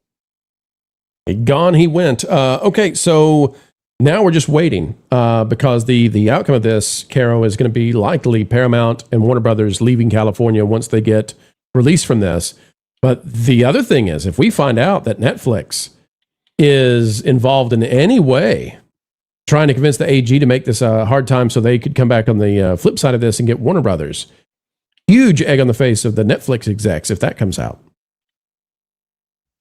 I mean, it's always egg on the face. It's just like I'm kind of enjoying watching it from the sidelines because it's so much meddling, and I think it's all in an industry that's going through a lot of transition right now, and they're all trying to figure out how to keep afloat, while some of them are like bleeding subscribers and they can't keep viewer counts and everything else. Like it's, yeah. Culture, I'll give you we're versed on this. I just think it's an S show for everybody. So absolutely, Culture, I'll give you the final word on this. I think the destiny is set. Oh, I think these are doubt. And they're leaving California now. Like, why would they stay? Well, the biggest argument to leave is, that the talent will follow, and the talent will have a much better lifestyle and option. It's not like they're not going to still be bound by the contracts, and they don't even have to. They don't have to leave their studios behind. They can leave the studios in place. They just need to distribute themselves in another state and incorporate themselves there so that they can avoid the penalizing California taxes and all of the other structural items that destroy wealth in the state of California. Oh, and don't you think that would be more equitable, honestly, to have a more diverse set of locations that Hollywood can film from? I think it's more inclusive of them to let Paramount and Warner Brothers go to Tennessee or to Texas. I appreciate your use of the buzzwords. Good buzzwords. Yeah, well, the 19 blocks do seem to be heavily utilized by the DEI empowering Hollywood of current. And I do think that going to Texas, even though Austin is a little bit, it's really royal blue, but it isn't a bad step. But I think Tennessee should be their first choice. I think that's better, much better. I think we need to stop sending Jonas to corporate workshops. Well, when I come out, I've got these paradigms in my head about synergy. And I think that, you just got to look at your downline and make sure you get plugged in to the Focus on your mentor-mentee relationships. Focus on your verticals, Jonas. You'll do better. Oh my God. Oh no. Jonas is back.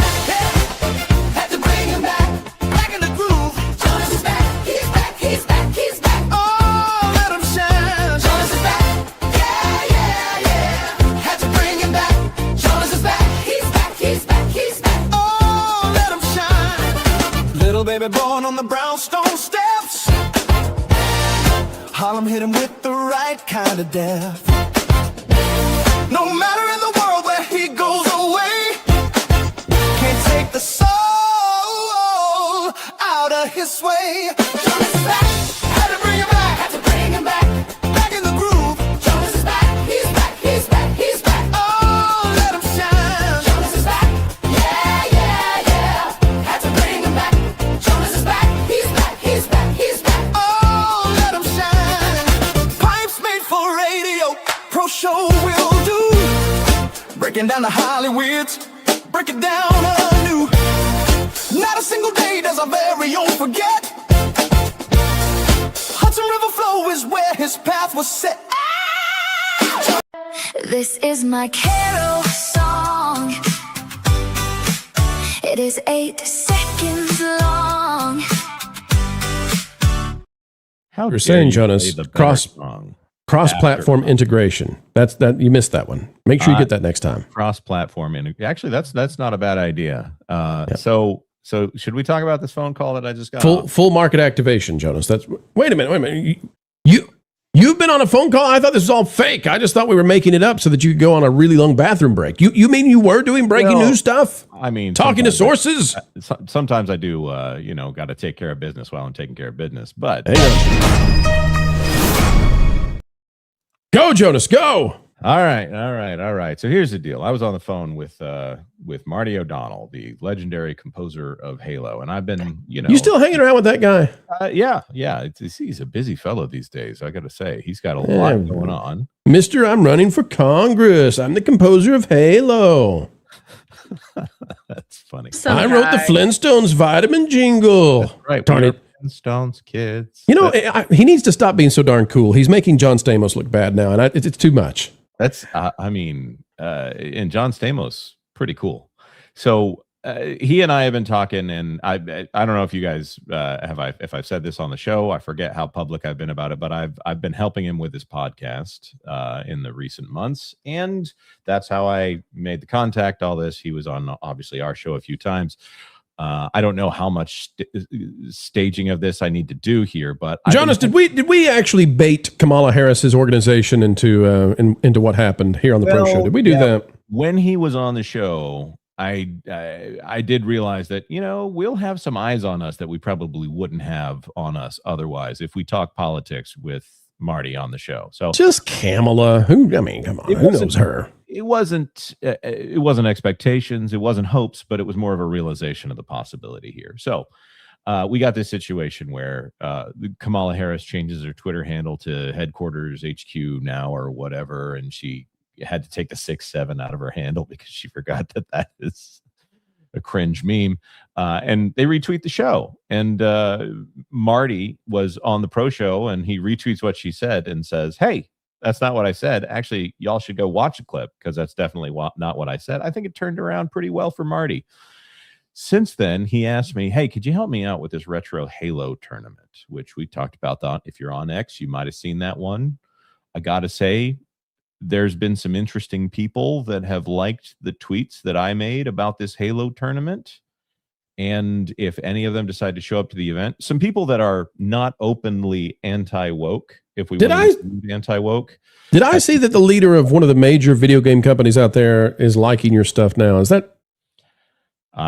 You're getting more specific than I was planning to go. And as long as I won't go, I'll leave it alone then. I'll sit it to the side. There's a big old name or 2 or 3 that were, liking those tweets about, hey, that's not cool to try to cancel a Halo tournament over the fact that the guy who's running it is running for office and a conservative. Turns out Marty got friends, yo. Yeah. It wasn't like he was doing a rally for a specific cause. He was doing a Halo tournament to say, hey, if you could also vote for me, that would be great. But also, you're welcome if you're not voting for me. So, I'm sure Marty's campaign manager wouldn't necessarily appreciate that particular framing, but whatevs. What's the latest now, Jonas? What's happened? All right. So I am going to release a tweet very soon asking for questions because Marty's hosting an AMA on his podcast, and we're going to record that podcast tomorrow.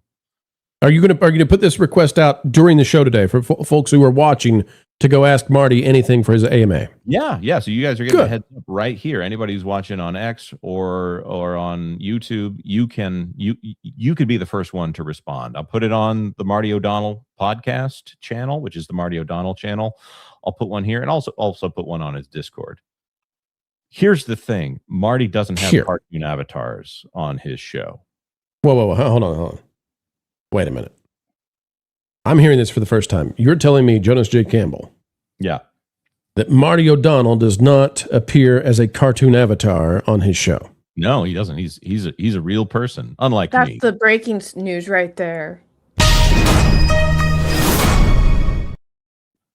So here's the deal. Get in your questions within the next 24 hours to Marty. We're going to record this podcast. But before that podcast goes live next week, we should probably do a face reveal on this channel on Monday night at 10 p.m. Eastern, I'm thinking. Or is it? Hey, just was wondering, is this an out-of-season April Fool's joke? Wait a minute. Jonas. When's your show again? Sorry, I forget. Jonas, I've already revealed my face. I can't do it again. We did that show. 9 p.m. is when we start the shows. The same face. It's not a mirror when we're talking here, dude. Whoa. This is not my face reveal this coming Monday? No. Well, I mean, whose face? Marty? I'm assuming your face right now, bro. Marty's face? We're going to reveal Marty's face? Yeah. I've seen Marty's face in person. Who could be left who's not been on camera yet? We'll invite Marty on the show. I don't know if he'll be able to. He's a busy fella. But Jonas Campbell face reveal Monday at what time? 9 p.m. Eastern. All right. The Jonas J. Campbell face reveal? Bro looks so happy right now. Oh, this is wonderful. This is great. You can eat ghost peppers the next time. Oh. Ooh. Jonas is back. Had to bring him back. Back in the groove. Jonas is back. He's back. He's back. He's back. Oh, let him shine. Jonas is back. Yeah. Had to bring him back. Jonas is back. He's back. He's back. He's back. Oh, let him shine. Well, it's Monday. We're back again.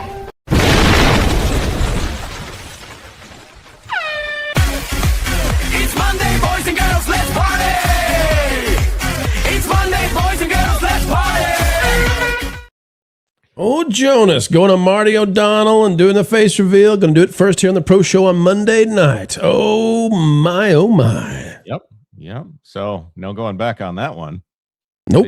Y'all show up and be nice. I will say, the switch away from Ewan McGregor was intentional because I got to tell y'all, I don't look like Ewan McGregor. So you lie. Jonas, can you go through, I know you've got the ability to do this. Can you go through the various avatars that we've seen you as over the past 6 months now? Could you just cycle those on your screen real quick so we can... Yeah, sure. Let's sit back and enjoy the fond memories of Jonas. Here we go. He's back there, you know. I remember the days. And if somebody dropped a 500 on Jay's stream, I would switch to that one. Of course. So let's see. There's another one. More. Well, you go all out for Jay. What's going on around here? Yeah, he doesn't do much for the rest when of it was St. Patrick's Day, there's that one, which So charming. by the way, black. Get out of here. So let's see here. There's and by the way, you can Snoop just deal shows with up. that. Yep. Da, da, da, da, da. Here we go. There's Obi-Wan Kenobi as Jonas J. Campbell as a ghost. And it actually looks even better if I put the bow tie behind it because it looks like it's the bow tie and the robe. Yeah. And let's see what else. How many does this man? This fella right here. Nobody liked that at all. Oh, And everybody thinks this guy looked like Krieger. I think because you ripped it off. I think you look like Archer. To be fair. Well, thank you. I'd prefer Archer to Krieger. And then there was this one, which I very much favor that one, but I don't think I could maintain this one long term. Oh, you got a submarine too. Good Lord. I love that. That's so good. How many hours out of the day do you... So this is what you've been doing. Yep. Then there's, of course, this fella. And, and then there's that fella. Yeah. When you replaced me for the evening. Yeah, so there's a lot of these here, and some days it just feels like Christmas. Can you do me a favor? Leave the pro show guy on and go back to the submarine. Just so people who watch the clips later will say, "What in the world?" I like that.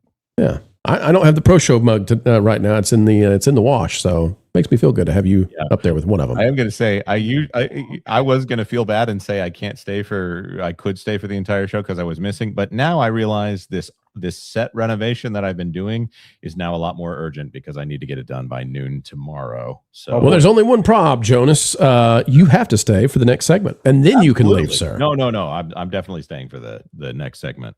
I just Do you know why? Why is that? Is it? 'Cause It's not about me, is it? To some degree.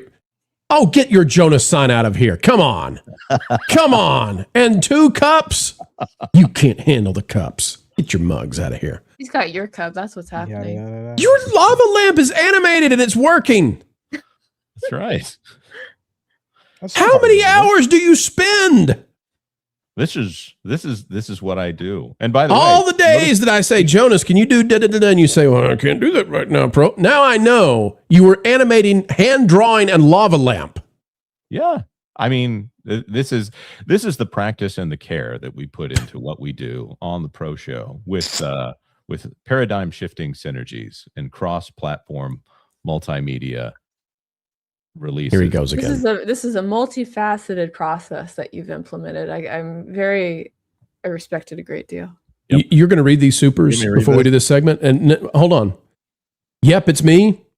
We appreciate you. This 10 is greatly appreciated. And we're going to come back to this after we read this one. Go ahead, Jonas. Oh, my. Richard Frizzell for $2. Princess Leia Bikini Jonas. I don't know. That's not Leah. Don't even.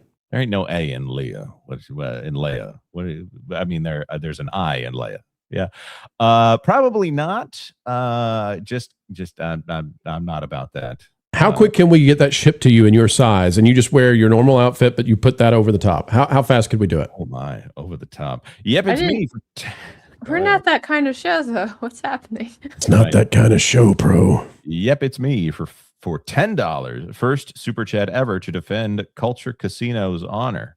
Before you ate the ghost pepper, he said whole milk. After you ate it, he said it twice. You did not listen. You should apologize.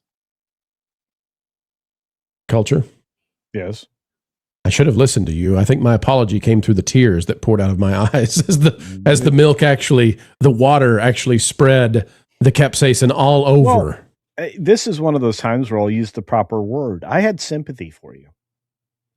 But not empathy, because you would never be so foolish as to sit and... I would never put myself in your shoes. That's dumb. Well. Yep. Jonas, just think about all the fun things you can do now that you're going to be on camera. Oh, good. Yeah, explain to me why I don't get a chance to see you anymore. Yeah. I've been busy making LED signs in animation. Shell Chronicles for $5. First super ever. So grateful for this channel. My life is complicated, and you all bring me joy. Thanks, WM, for the membership. Well, thank you first of all for the super chat and for letting us be your first super ever. And that's really cool that one of our audience members gave you that membership. So that's very cool. And what could be better in this world than knowing that we're bringing joy? That is the best thing. The idea that our job gets to bring joy. Thank you, Shell Chronicles. Mm-hmm. Flying Blind out of Rocket Cycle for $2. This chat is only 6 words long. I don't think that's true.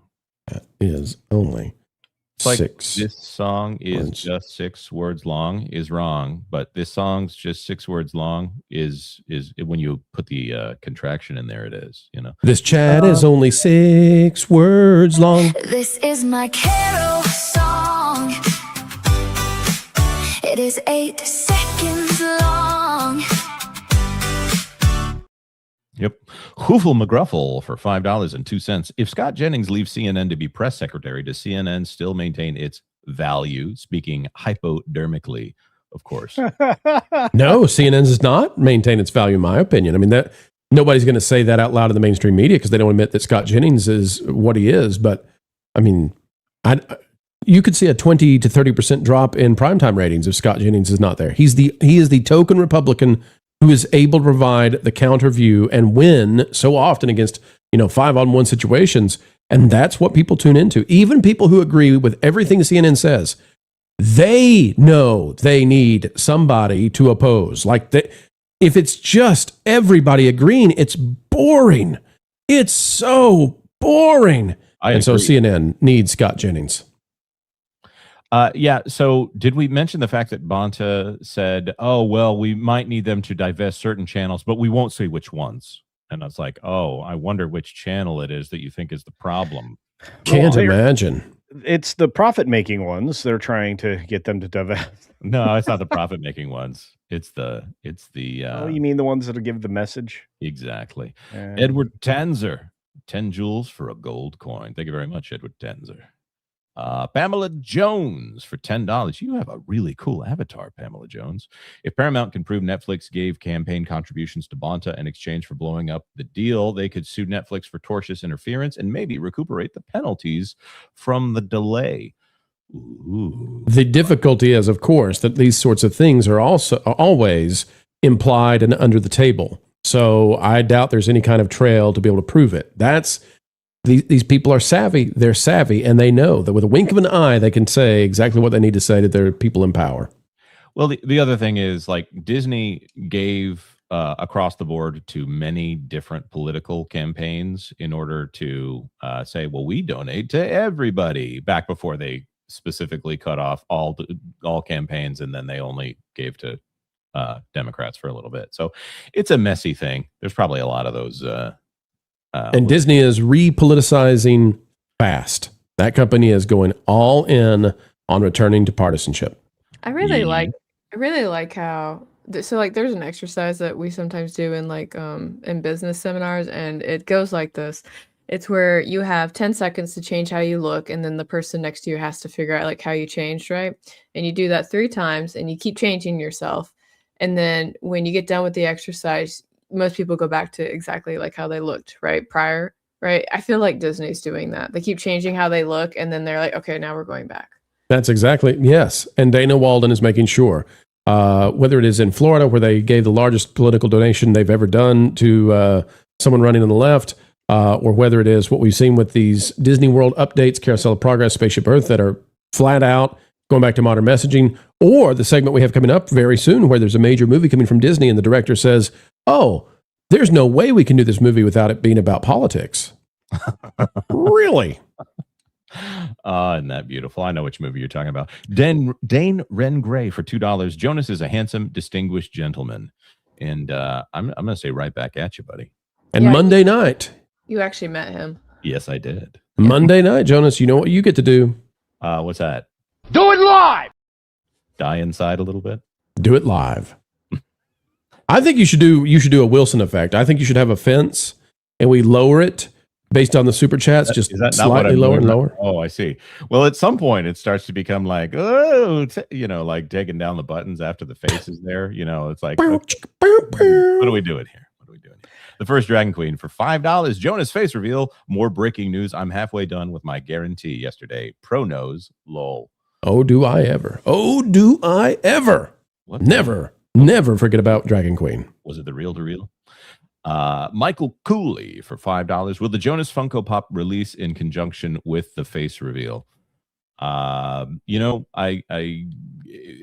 an odd thing to hype my face. That is not a thing that I'm used to doing. So probably going to say no to any immediate merchandising opportunities. It's going to happen. Funko Pop. I want one. Me too.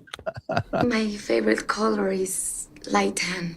My favorite animal is puppies. I like serving the Lord, hiking, play volleyball. You gotta be kidding me. Everything you just said is my favorite thing to do.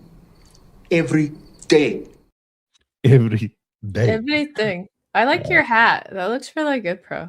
It looks like a hard hat now. Yeah. Construction Pro. Oh, that's a good way to put that. Can we scoop it? Yes, we can. Texas 84 for $5. Can't wait for the reveal. I tell you what. God dang it, we can't wait for it either. I can't wait to see what Jonas really looks like. I can wait. Oh. You know, we'll get there. Douglas Nut for $5. What were you going to say there, Culture? Go ahead. No. It's just like one of your avatars looks remarkably similar to your actual representation. I've been very clear with you that I don't think people are going to be as surprised as you think. Yeah, well, yeah, that's the whole thing, isn't it? It's I have a face. It's a human face. I do have a beard. I'll give you that. He does. You have a face? Yeah. Yeah. Okay, pause. No. This is not going to work. No. You're going to have to get rid of the beard. Too many of us have a beard. Nope. You got to go Chato. No. Caro doesn't have a beard. I shaved this morning. Well, I'm just done now. So, Jonas, there's too many of us that have beards. You got to drop it. We got to. It's an inappropriate beard ratio. Inappropriate beard ratio. That was my rapper name, by the way. Douglas Nut for $5. Jonas. Wait. Did we read this? Douglas Nut for $5. Jonas should have his avatar clumsily scoot off screen before the reveal. Well, when I'm in person, I can then clumsily scoot, and I won't have to click a button to do it. So, Packing Protons for $5. What if, after all this, Paramount just takes CNN and starts Podcaster News Network? PNN? Yes. Yeah, no peen jokes there, huh? Well, I'll tell you what they're really afraid of. And this is what California's afraid of. California's afraid of Scott Jennings suddenly being on 60 Minutes, CBS News, and CNN. Yep. They're really afraid of that. Yeah, and they don't want Barry Weiss to have CNN. No. Oh, yeah, that's just not enough, They can't get enough of Barry Weiss's love, babe. Oh, wait. You know what I can't get enough of, Jonas? I got the news lady and the amazing black singer mixed up. Things you've never heard somebody say for 200, please, Alex. All right, here we go, folks. Next story. It's something Jonas has been talking about for years. He'll understand why I said keep your rear right here on the Pro Show. Because, Jonas, you know so much about what we're about to talk about.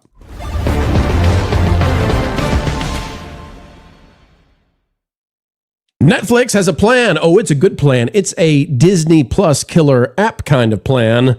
And here's what we are learning as we speak. Coming to you from The Verge by Emma Roth. Netflix reportedly considering opening its app to other streamers. Third parties, executives have discussed making Peacock and Fox One available through the Netflix app, the New York Times reports, which would mean that when you go to Netflix, there would be blades now that feature these other apps, their content. And when you go there, you could get those streaming services. They would pay a fee to Netflix. Netflix would get money. Everybody's happy because they get views. Oh, I don't want to start a trial. No, continue reading. No. And it won't even let me move. We'll have to refreshify. Jonas, let me go to you and we'll see if we can get around this thing. It wasn't there this morning. Oh, still back again. Jonas, we've talked about Disney needing to do this. We'll get another source. It's okay. But Jonas, we've talked about Disney needing to do this forever. Now we just white screened. They figured this out. This is all because we're the Pro show. Yep. Jonas, we've been talking about Disney should be putting a blade inside Netflix and just make money this way. Right. Because Disney Plus is a loser financially. Now Netflix is doing this with others and not Disney. After Disney said, no, we're not going to do that. Josh D'Amaro has alluded that they're not going to do that. So now Netflix is going to offer this to others and look out. I mean, the possibilities for Netflix ratings are insane. Yeah. So this is a funny thing. Netflix, the only streamer out there that beats Netflix is YouTube. And where is Disney turning right now? Just we'll go ahead and humiliate Disney real quick right up front. I'm sure it'll come into the back end as well. There'll be some peppering of Disney humiliation here on top of it all. Disney right now, the content outlook for Disney Plus is they're going to do a podcast about Avengers Doomsday starring Aman Vellani and some other guy. I don't remember his name. I do like Aman Vellani. It seems like it would be an interesting thing if I were really into Marvel right now and I wanted to hear Aman Vellani's opinions Otherwise, y'all should just keep watching the Pro Show if you really want to know what's going on there from a commentary standpoint. So we got podcasts going on to Disney Plus. We've got vertical shorts that are marketing materials that are being put onto Disney Plus. And Disney just signed a deal with a channel with a guy named Darman. And if you have ever seen any of Darman's content, did you say Doorman? Darman, D-H-A-R. Dareman. M-A-N-N. And there are parents out there that are cringing so hard right now. If you know what Darman is, they're basically short form morality plays in which Darman shows up at the end and teaches people how they should live their lives. Let's say they're the kind of acting that you would expect from movies that are not about the acting. It's generally speaking very shallow stuff. When I was a YouTube editor, some of the most ridiculous content that I ever worked on was people trying to emulate that style. It'll be something like, hey, you should be nice to people. If you ever see any of those TikToks that are like someone being blatantly, cartoonishly racist and someone correcting them because there's like this immediate turn on the person who does the bad thing, that's Darman content. So that is bottom of the barrel. It's not elevating a YouTuber. It is declining Disney Plus in order to put this on there. If you like that content, hey, if you're learning things from that, great. But what you might be learning is that there's cartoonish people out there. And let me read this a little bit, Jonas. And Disney's lowering the bar. Let me read this. Netflix. Go ahead. Yeah, the move would mark a significant. We're now on Yahoo Finance since The Verge was so unkind to us. The move would mark a significant shift for a company that has historically kept its walls high. It's talking about Netflix. Netflix has only ever joined bundles alongside other streamers. Rivals took a more open posture years ago. Amazon's Prime Video and Roku have long sold subscriptions to competing services through their platforms, treating third-party content as a way to become a central hub rather than a single destination. But here's where it gets really interesting. The competitive pressure is intensifying. YouTube. Oh, they never want to tell you that YouTube is a competitor with them. Oh, because they eat their lunch. We'll show you those stats in a second. YouTube, which Netflix counts as its biggest rival, take that, Disney, will include access to Peacock. I guarantee you Disney considers Netflix its biggest rival. I will guarantee you. Will include access to Peacock as part of its premium subscription starting next year, according to the New York Times. That kind of arrangement points towards a broader industry trend in which the largest platforms increasingly aggregate rival content rather than compete purely on their own libraries, which is great for them because they don't have to make the stuff. Netflix has no quote-unquote imminent deal planned, the New York Times reports. That places these discussions firmly in the exploratory stage rather than the announcement stage. Okay, here's the dealio, though. Here's why this matters. Here's Nielsen, their chart. Got a nice little pie chart here. And as you can see, streaming is now 48.5% of all TV usage. Broadcast is 19.8, cable is 19.5. That other that's 12.3 is basically video games. Streaming at 48.5. I don't know why they don't call the pink one just video games at this point. But streaming 48.5, here's what we've got inside that bracket. YouTube is far and away the winner and continues to exceed and race away with the lead. 13.8%. That is just TV viewing of YouTube, not mobile viewing or desktop viewing of YouTube. Right. And on the YouTube app. Specifically, just the app that's on smart TVs. That's it. They're still winning this way, 13.8%. Netflix is at 7.9%. Disney, with everything it has, ESPN, Hulu, and Disney, is only at 4.6%, which means Netflix is almost doubling Disney. If Netflix adds in third-party streamers with their own individual blades, Netflix could be as high as 10%. And if YouTube starts adding third parties, you could see YouTube go up to 15% without even having to grow subscribers at all. And then Disney's still sitting down here because Disney is determined they're going to do all of this all by themselves. This really is, I believe, the Disney Plus killer strategy. Jonas, before I go to the rest of the panel, I just want to come back to you because you've actually done significant research in this area. When we're looking at what's going on with Disney and what Netflix is planning, all along, Disney could have simply went to Netflix before the Bob Iger strategy of building Disney Plus and Hulu and ESPN. They could have went to Netflix and said, we got this giant catalog.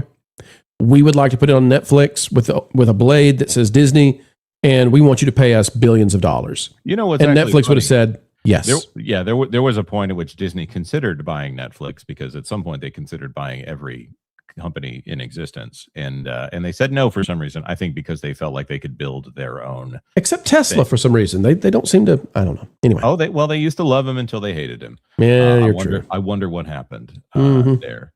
And good luck on that advertiser lawsuit there, Disney, as well.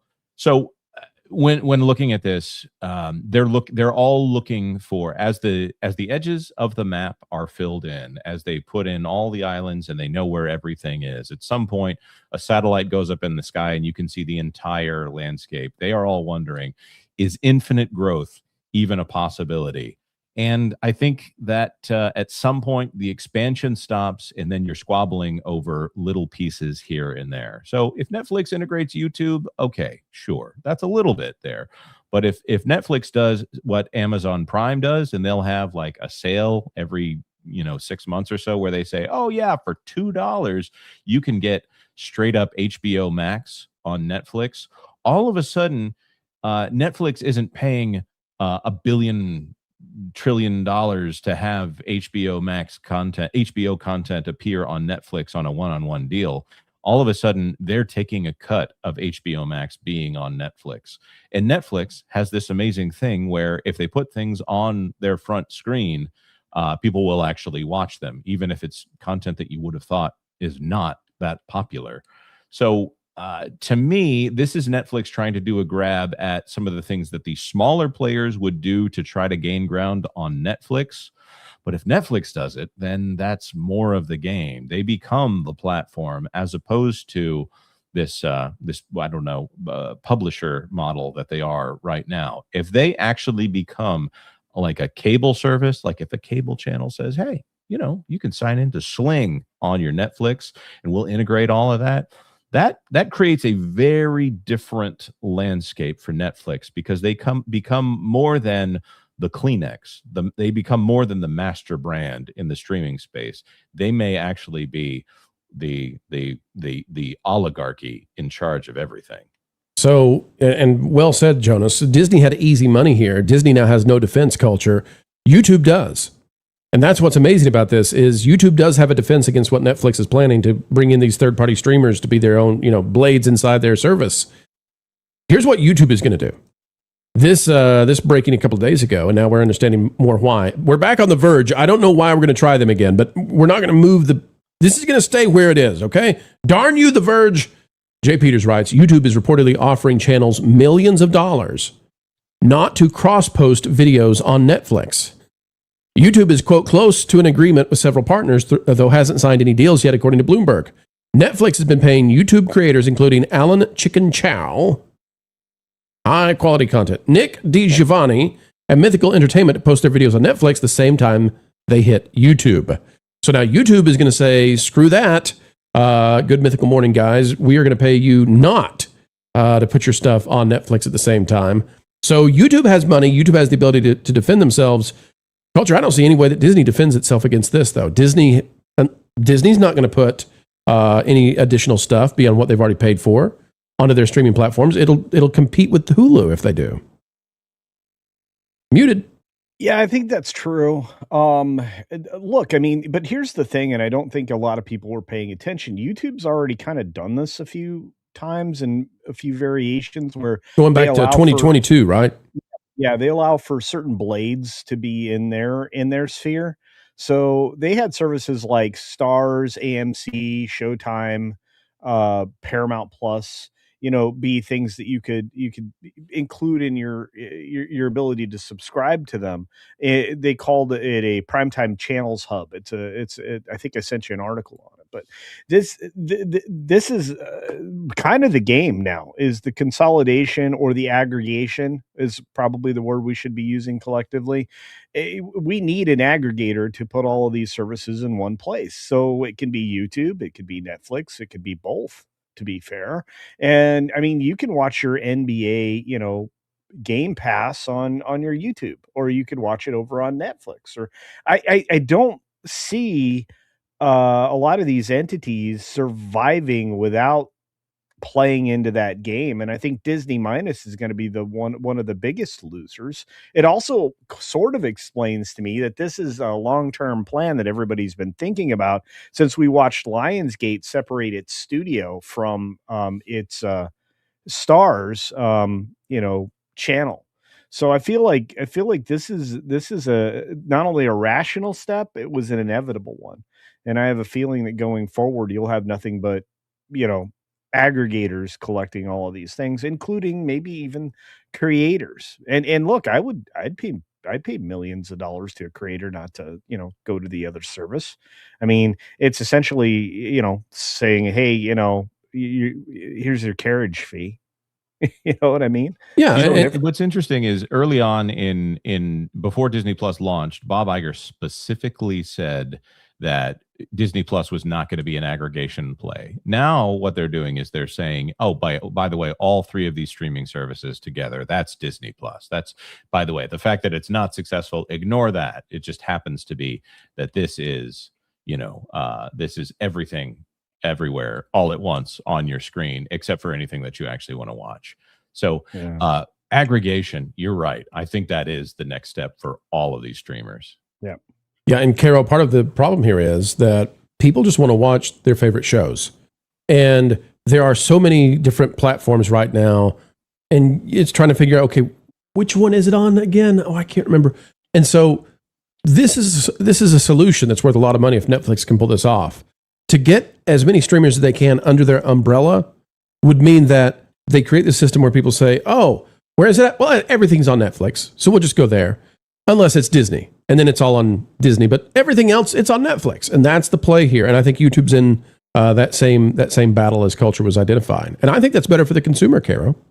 I agree. Because I was going to say my commentary on this is going to be coming from a consumer standpoint because I really don't like to work to be entertained, right? In situations like this. And so whichever platform can make it the most convenient and the less friction to go to digest the material is pretty much where folks are going to go. I think Netflix will have to figure out how to get their stuff to work a little bit better on mobile devices, because as far as like the one thing that I usually encounter is that it's a lot easier for me to look at stuff on YouTube on my phone than it is Netflix.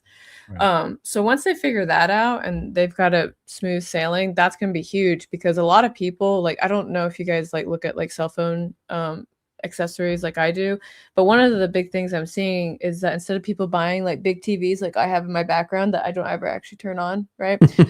They have things where they can have your cell phone like hanging over your face when you're in bed and whatnot. Yeah. Right.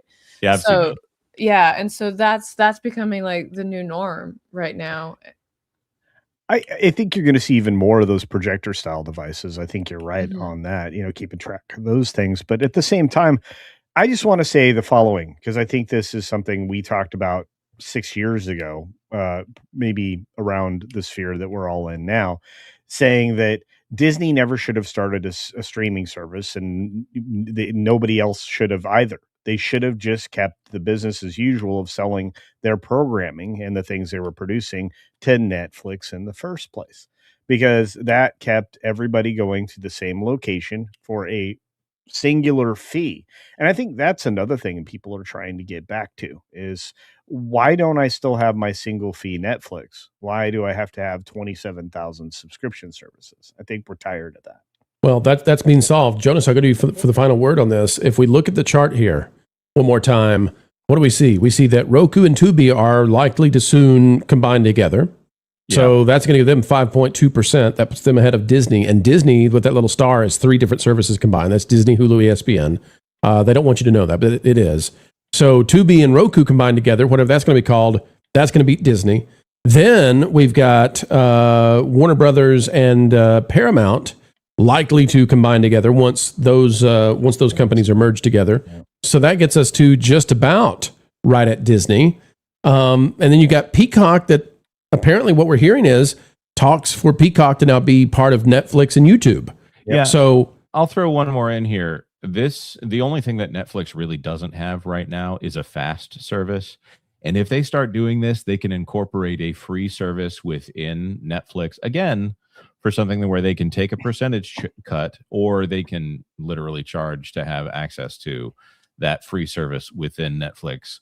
Not that they should charge for it, since it's a fast channel here, but fast networks are the only other thing that Netflix doesn't have right now, because everything else, what, I don't know. This, to me, this is like having a cable provider that spans the entire globe and could be free. You know, what if they use that to get people in there? And by the way, here's 3 episodes of this hit show that we know exactly when people start to fall off of it. So please go ahead and watch those 3 addictive episodes of the whatever things show.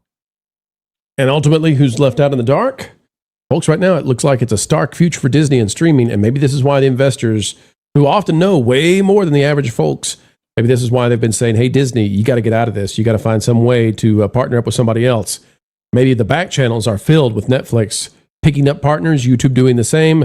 And one thing I can say, I'm very pleased that now we're no longer pretending that YouTube is just something else. It's just something else. No, YouTube is the winner in all of this. And folks, you're watching us, I'm sure, on YouTube, which means we're with the winning team, at least for now.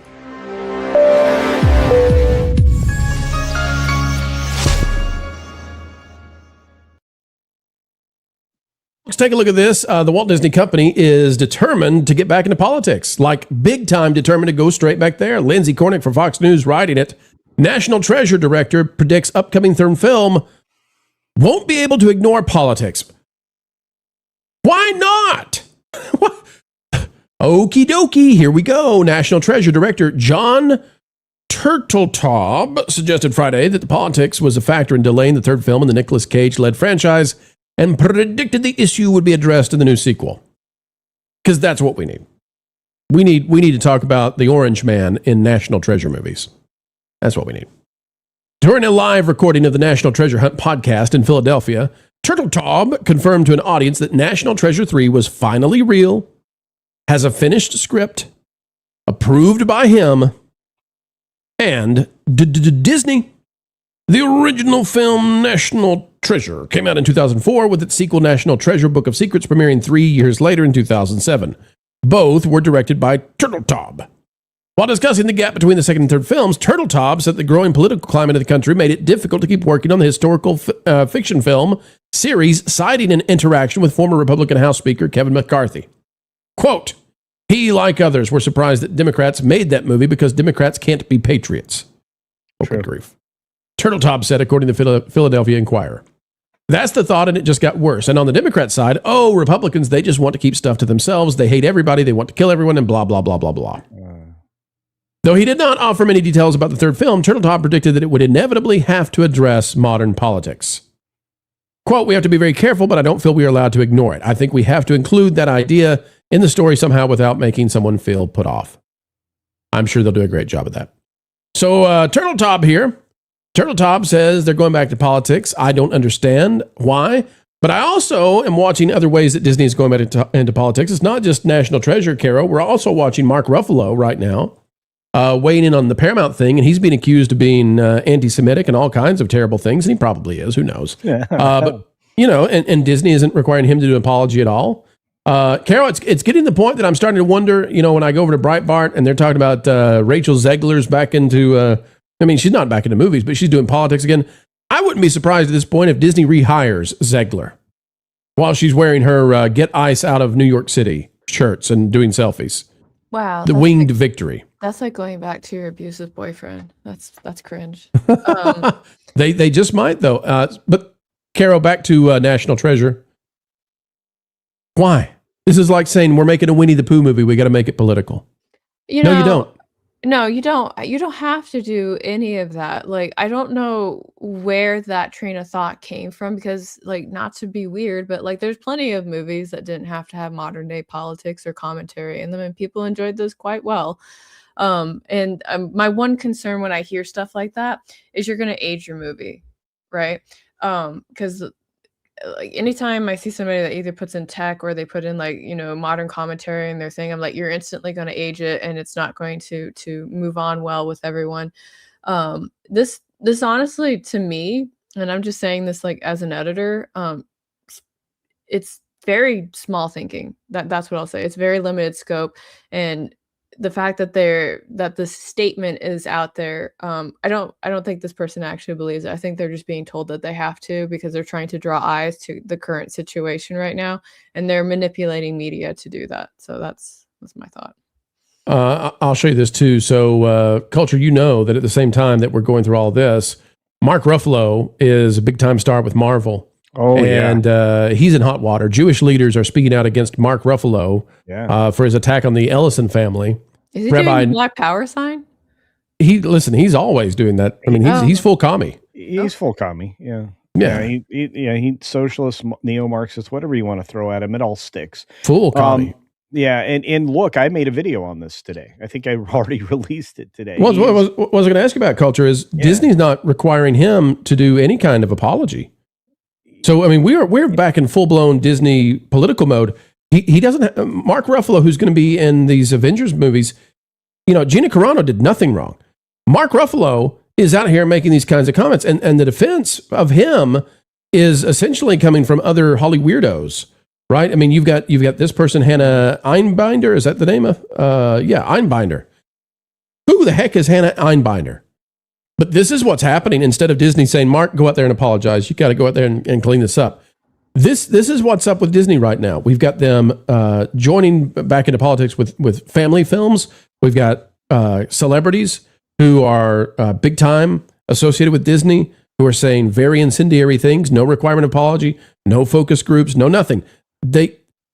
Disney is back. They're back again, Culture, right back where they were 4 years ago.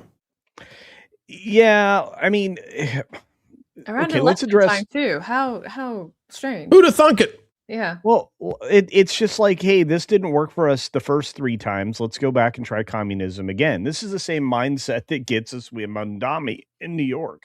But look, let's approach it from this side of the equation.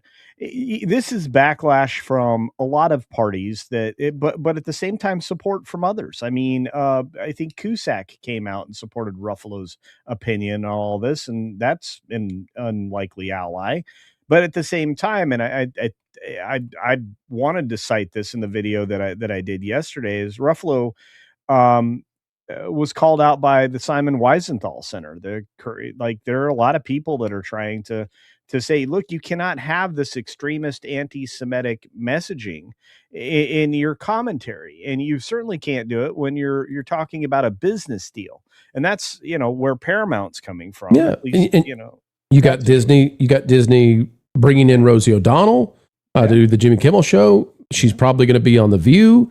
You got Disney fighting the Trump administration over the FCC thing and trying to gaslight people about what it's really about.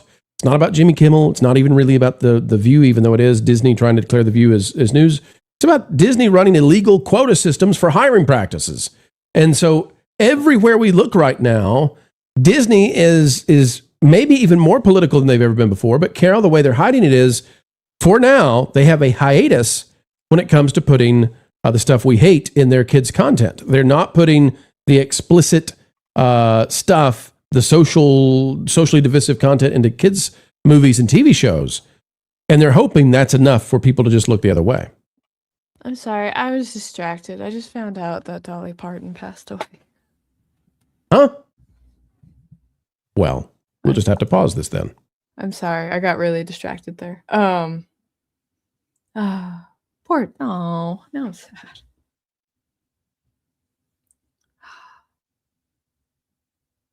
So, I'm sorry. I didn't mean to. I'm sorry. So we're talking about Disney going back to their old roots and stirring up stuff politically and doing the whole thing. I wonder, like, who's paying them? That's what I want to know. That's what I want to know. Who's paying these guys? Well, I mean, the obvious answer would be Soros. I mean, he took enough money out of USAID before it collapsed and got destroyed. So I would say that it's still him. If you're looking for, like, what I would identify as a primary culprit who's still fighting a culture war to undermine the United States, but those are my thoughts on it.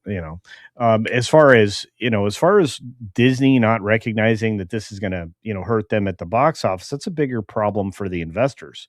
But as I discussed this morning, and again, if you aren't checking out the 60-minute daily Monday through Friday, you're missing out, because one of the things I commented on was the fact that Disney is kind of immune as far as the stock price goes, because they haven't been very good in a long time since Chapek left, but at the same time they've just kind of been stuck in the mud where they are, and the only reason is they can look at the 10Qs, and the institutional investors aren't going to go anywhere, because as far as they're concerned, it's a blue chip stock, and it's artificially supported by everybody's retirement accounts, the 401ks, et cetera, et cetera. So if you look at it from those, that perspective, they can do very unpopular things for long periods of time, because they're not going to be abandoned by investors. Retail investors, maybe, but there aren't many out there that are, going to hang up the stock. And if they do, it's going to be for something more favorable, like, let's say, NVIDIA. And we're not going to offer any, investment advice. I'm just going to say that it's the institutional investment companies that are keeping alive all this woke political garbage that we've been suffering under the yoke of for 10 years or more at this point. That's right. And to add to that, I think what's happening is, like, at the time when Disney used to be approached about this, we'll word it that way. Family company.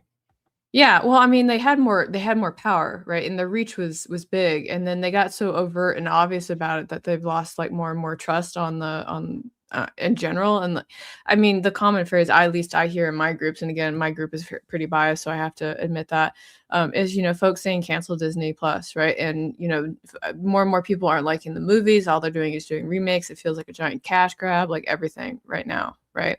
And as Disney continues to lose more influence and their voice continues to diminish, like, at some point, like, they're just going to have to stop doing this, because they're not getting the backing that they used to. And I'll be curious about where they go after that. One interesting thing, because I was looking up that person that they brought onto the streaming service, the one that does, like, the moral thing, right? And forgive me, my brain kind of went there, but it kind of reminds me of Fahrenheit 451, in the sense that they're trying to bring faces and personalities that try and tell us what to think and do. Yeah. And that was something that stuck with me, because I don't know if Netflix is going to do that, but I think if I heard you correctly, Pro, from the article, you said that they're also going to bring on podcasts, right? On the Netflix? Yes. Yeah. That appears to be what they're doing, yes.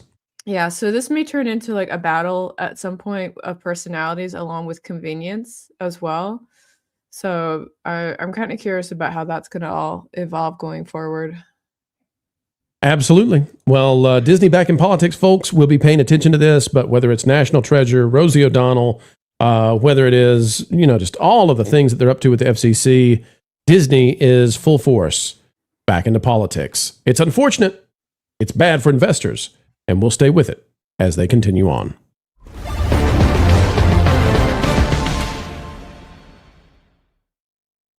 Folks, we have sad breaking news right now, and we'll cover this from People Magazine.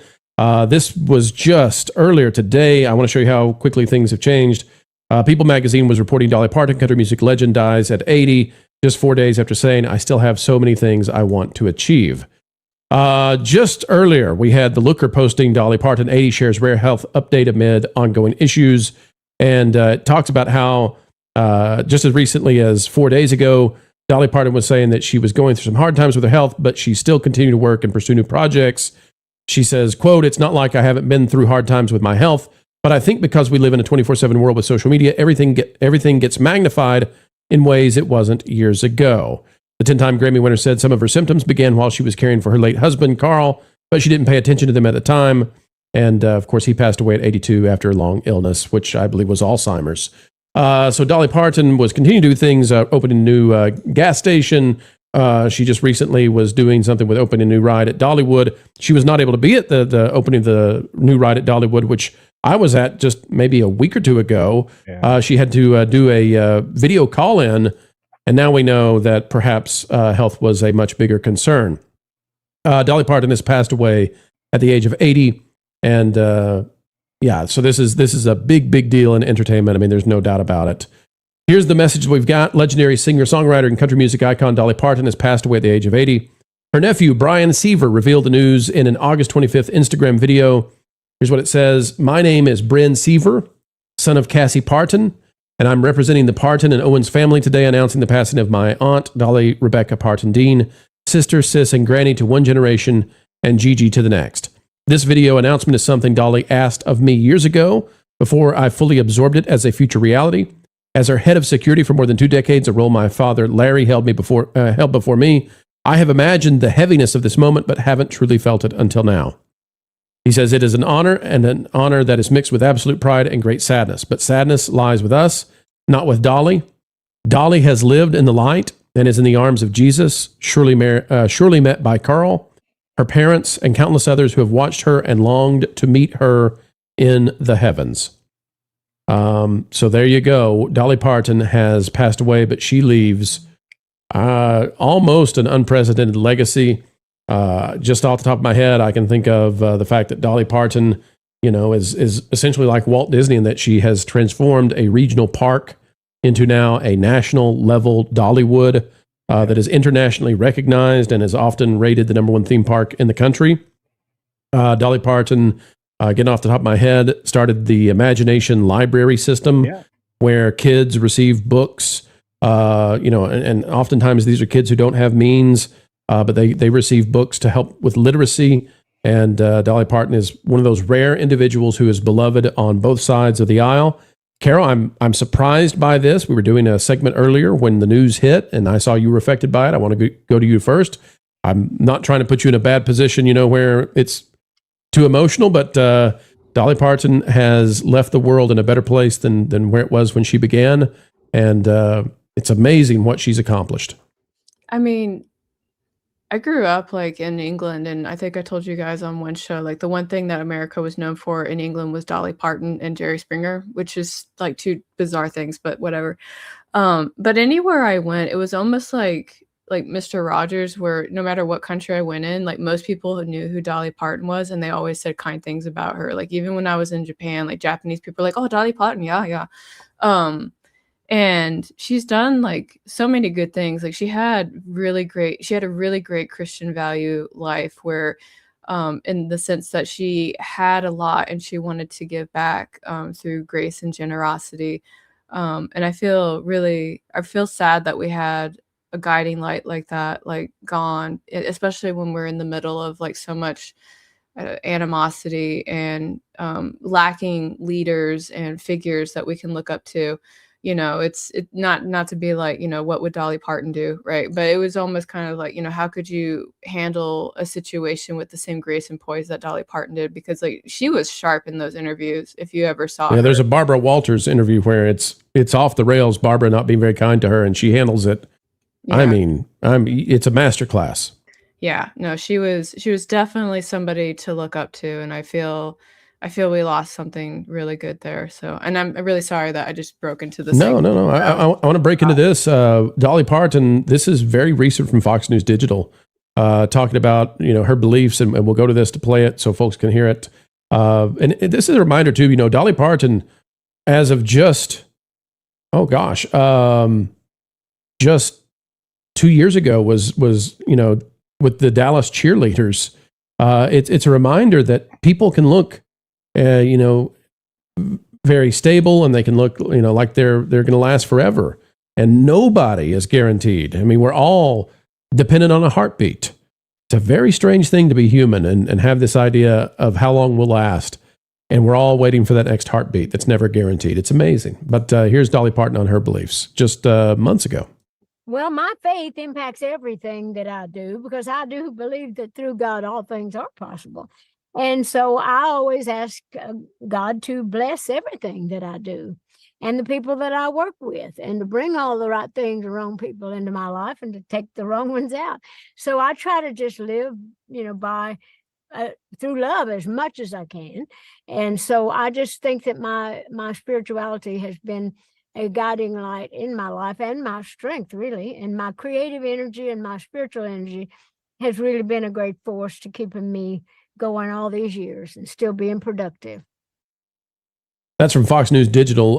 Culture, one of the things about Dolly Parton is that she took care of her husband behind the scenes, we believe with dementia or Alzheimer's, took care of him without ever saying, hey, I need help today. or letting people know. She didn't want people to, feel sorry for her. She was quietly taking care of her husband until he passed away. And now it appears she even took care of him to the point that she missed some of the symptoms that maybe have resulted in today. So a truly giving person. Yeah, I mean, you can set aside her incredible singing voice and all the songs she wrote, including one that I think another country legend wanted to make, Elvis Presley. And she talks about not giving up half the rights to that song and not getting that song made for that reason. I've seen many interviews of her, and I greatly admire her primarily as a businesswoman and not even as an actress, which she was very skilled at doing as well. She really understand business at its most fundamental levels. And if you wanted to, follow somebody's footsteps as far as what to do and how to do business in ethical and in a proper way, you would follow what she did throughout her career. It's always a struggle. It's always a plan, but it's always, it's always with a purpose. And she had a purpose-driven life, and I just hope that for all of us. And live your life through love and the daily joy that you get with each and every day you're granted on this earth, because tomorrow is never guaranteed. Yeah, I'm just sending some folks over at Dollywood a message right now to let them know how much we care. It's going to be an interesting thing for them because now, it's the same thing as when Walt passed away with Disneyland. Dolly was instrumental to everything, and the amount of tourism that is in, her hometown, Pigeon Forge in Gatlinburg, Tennessee. She's made that be, one of the major tourist attractions in all of America.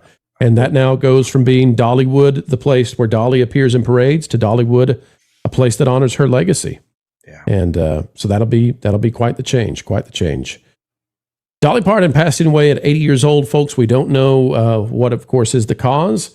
And it's okay if we don't ever know what the cause is. That's up to her and her family. We'll respect their wishes, of course.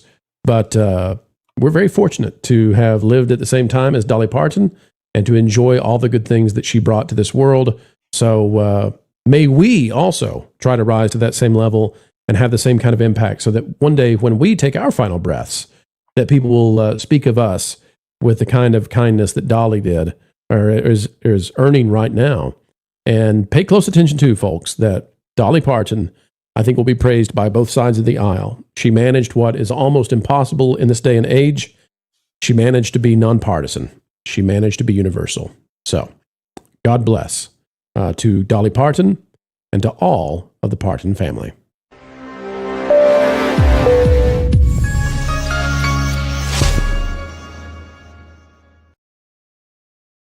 Well, the tenor of this show changed, I would say, today, and that's okay. Sometimes sad things happen, and today is definitely one of those. But the show goes on. Let's talk about the super chats. Richard Frizzell for 2. Frizzell, 50p super chat. Puzzle piece. Jonas reveal. Jonas will be revealed on Monday. Packing Protons for 2. R.I.P. also to Bill Ayers, New York City radio DJ on PLJ during the 70s. Okay. All right. Packing Protons for 2. No Jonas in a bear suit avatar? No, we need Jonas in a bear suit for real. For reals. And Packing Protons for 2. General Dodonna calls her Princess Leia. Dodonna. What was going on here? We've got Knee Pain. Going to be disappointed if Jonas doesn't actually look like Ewan McGregor. Knee Pain, you're the best guy to be able to say that joke. Knee Pain, for those of you who don't know, is someone who knows Star Wars quite well and has been on the show before. Knee Pain, we need to get you back again. Yes. We need to do that. Yeah. Packing Protons for 5. What would happen if Caro and Sparrow teamed up? Oh, don't cross those streams. Oh, I love Aaron Sparrow. He's wonderful. Detailed Devil for member for 8 months. Theaters not smarter. AMC only newborn reported $0. AMC only newborn reported $0. I got you. I see. Thank you, Detailed Devil. Sean, formerly John, $4.99. R.I.P. Dolly, and no talking behind my back, guys. No, we won't talk behind your back. The Musing Ox for 2. They are relapsing. It seems woke is quite a drug. Talking about Disney. You betcha. Yeah. Big Blue Horses for $4.99. As Trump moves into his lame duck period, woke corporations going back hard left again. Regulatory actions and lawsuits take time. Yeah. It takes a little time sometimes. Packing protons for 2. R.I.P. to Dolly Parton. Indeed. We've got Jared Night Shadow for $4.99. In the Orville, Dolly Parton becomes the inspiration of a downtrodden people. It's a surprisingly good story. God be with her loved ones in this time. Yeah, I think Seth MacFarlane is a huge fan of Dolly Parton. So, we've got Michael Cooley for $5. We will always love you, Dolly. Yeah. Indeed. Albert Not a Retro for $2. Dolly was goodness personified. Yeah. All right. Folks, we are going to adjust the show. We had planned to do a different story than what I have planned to do right now. I think what we'll do is we're going to drop... we were going to talk about YouTube and how they're going to change the viewership stuff. Let's set that aside, and we're going to wrap up today in light of this news, because I'm going to need to step away, and we're going to need to cover some of this stuff in a different way. So let me wrap up the show today. We'll talk about Hollywood, because Hollywood's population is actually collapsing, but homeless encampments are increasing, and so we'll cover that as our final story. Understanding that I think we're all here saddened by this, as I think is the appropriate way to feel, obviously. But yeah, it's very sad to hear that Dolly Parton has passed away, and very unexpectedly. Cherokee Bear for $2.50. She's reunited with Whitney. She's also reunited with her husband, Carl. Yeah. All right. Yeah. Oh, Pro, can I add one last thing? Please. Not necessarily for Dolly, but the previous segment. I don't really feel that there's going to be too much politics injected into National Treasure 3, because I think that the producer... You think it's just a talking point for the news cycle? Yeah, and I think that the producer extraordinaire that's involved in that has already taken his lumps in a lot of different areas. I don't think Bruckheimer wants to revisit some of the political stuff that really drove down perhaps some of the ticket sales that he was able to enjoy. And, he's already got the greenlit, Pirates thing with potentially Depp and Margot Robbie. So I think that he's going to want to lean back into something different. So I'm not going to read too much into Turtle Traub's words. I wanted to add that to that previous segment and didn't. So. Yep. I agree with that, because it's just like Nolan's Odyssey, where he said he based it off of Emily Wilson's translation, and he didn't. So I think you're right, and they might just be saying stuff like that to bring attention to the film. Yeah. In a way that makes people talk about it. So yeah. Yeah. I'm still reporting the story tomorrow on a video, but I just, like I said, I don't think it's quite as dire as maybe that segment might indicate. So. We've got Archer Merchant for $5, says, once the contributions were proven, it's a done deal as far as conflict of interest. It opens Bonta's contributions and correspondence to case discovery. Yeah, and he doesn't want any part of that. All right, folks, let's hit the final story. It's that Hollywood, let me drink of coffee. Hollywood is suffering dramatically with a inverse of what you would want to see for population. I mean, that's most of California, though, right now. So it's like, I can't remember, like when I was teaching, so this was back in like 2018, that's when we had like the bubonic plague coming back in California. And I was like, why is the bubonic plague coming back? Like, I thought we had advanced past this. And then, let's talk about the bubonic plague, Caro, right now.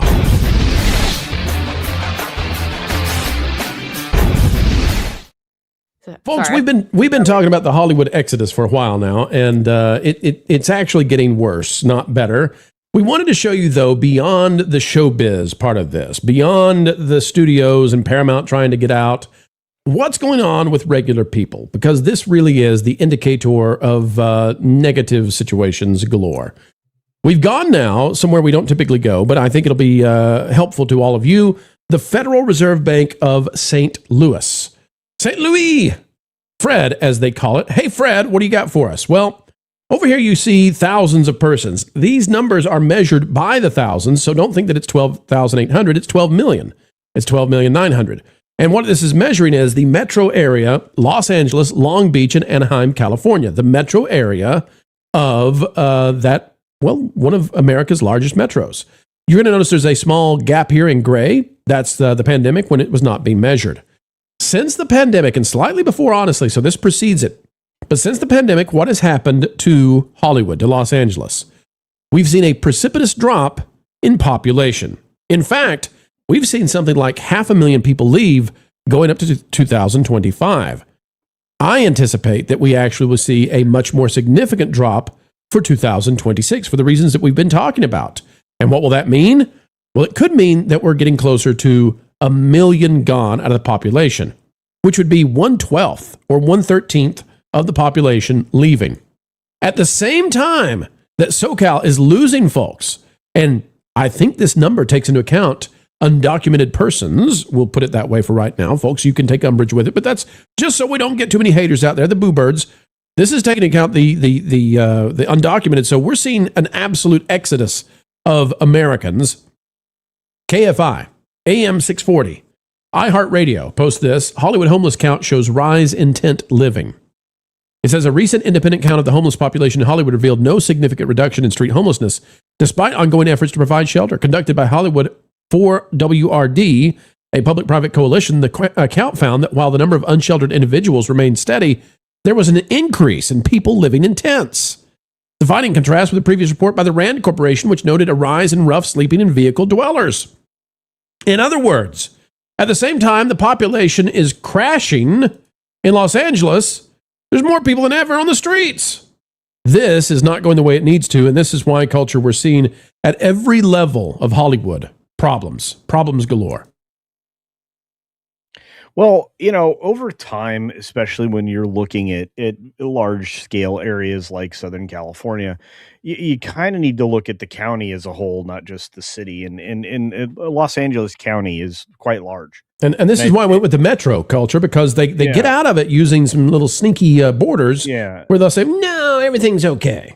Yeah, which is not true. I mean, Los Angeles County, losing, hundreds of people per day is a story in and of itself, and that's been going on for the better part of 5 years now. So it's strange the way a lot of reporting goes, but would it surprise anyone that people are trying to get out of Southern California despite what used to be paradise, in my opinion? Being somebody who really enjoyed living there and surfing and scuba diving and snorkeling and all of that, I would say that I would never want to leave, and yet I was compelled never to live in California again, and I was also compelled to move far away from where I am now. So very soon I'll be headed towards the sensible center of the country. But regardless, this speaks to the politics, the overregulation, the taxation, the lack of governmental responsibility and accountability, and the level of corruption that I think doesn't bode well for the future of the entire state. Why would you remain in a place like this where you're constantly at odds with whether or not there's going to be water in the reservoir to put out the fire? Why would you still reward or employ incompetence at every level? How did the mayor even get close in a race with somebody who was, putting out better ideas as compared to, what we got in the secondary candidate that eventually went on to beat out Spencer Pratt? There's nothing positive to point at in this particular part of the country right now. And as somebody who recently was once again in SoCal and went to this wonderful, Universal Studios park, visited a couple of the studio lots and also Disney, I can just say that the minute you leave the pocket where the tourism is, you feel like you should have your head on a swivel and that you might be in a siege. War zone. Gary Ambrosius described it like a war zone when he goes to LA now. And Carol, when we look at articles like this coming out of the Los Angeles Times, this coming out today, is it too late for Hollywood to save itself? This is the kind of talk that's happening right now, and I don't think the California politicians are acting like this is real. And I think with AI on the way, as we've seen in clips we've been talking about with Josh Dawes and what's possible now, I am really worried about Southern California. Like, I am legitimately worried about this state that seems to be heading for a failed state status. The rest of the country is going to have to bail it out. But worse than that, the folks who live there I mean, this is turning into Detroit. You've got population collapse that's happening, that's been happening. You've got homelessness on the rise. You've got Hollywood in trouble. What do you think, Carol, is going to happen here? I think it's going to catch on fire again. They did burn down an area the size of the city of Paris too. We forgot about that. No biggie though. No biggie. Yeah, not a big deal, and then when they investigated why, like, the people responsible were excused, that was exciting. But the thing that's always kind of like struck me is that it's very expensive to be in California. At one point I thought about moving there when I was a teacher, and I was warned by somebody who was already teaching there that I would have to move in with 4 other people to make rent. So every time you guys see a movie and there's like, a woman that's trying to make it in Hollywood and she's like, paying for her hotel with like her waitress fees, like that's absolute fiction. And so, to be in California, you have to be rich, right? Or you get to be homeless, or you are a tourist. Like that seems to be like their main categories right now. And a lot of people I know that are leaving tell me they're leaving because they can't afford to be there anymore. I think the only person I know that is actually still living there, she's on state disability and they pay for her mortgage right now, right? Otherwise, she would move too. And because we don't, I don't want to say we have the common person there, but because that's our demographic pool that's there, like they're not going to do anything. And even the rich people are starting to leave right now. There was like one guy that was in charge of a giant and still very successful makeup company, and he left. He went to Wyoming because it was too expensive to be in California for him, right? And it's tragic because you've also got counter narratives too. So I talked about the bubonic plague earlier and the homeless situation. Like they are completely out of control. And when I say out of control, I mean when they are aggressive and they are on something. Like part of the reason Rippaverse does not go back to California for anything right now is because the one time that we had some people go there, like there was stuff that went down with like the homeless population out there where we're like, we're not coming back. Like it's not happening. And that's chasing off business. Like I really want to hammer in, like their own homeless population is stopping businesses from being like, let's go there and do business. Cause they're like, no, cause I don't want to get mugged in the street by homeless people. And I think it's tragic. And I think what's really going to suck in the long run is your comment about the rest of the country is going to have to bail out California is going to be true. And we're all going to be miserable for it because we'll give them money. They won't fix anything. And then they'll keep upping the taxes to come and bail them out further. And it's going to take like some great intervention for it to get resolved, at least from my standpoint. Chat, you can check me on that. But I think this is like a 15-year problem that's not going to get resolved. And when it does, it's going to be like really painful. So that's my general thought. Yeah, if we look at the article that is on the screen, back from the Los Angeles Times, look at this. It says there's almost always a decline in production compared to 2025, which was, just terrible. Talking about entertainment.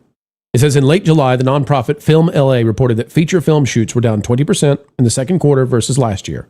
Even worse, TV production, once the lifeblood of LA's entertainment industry, decreased by 30%.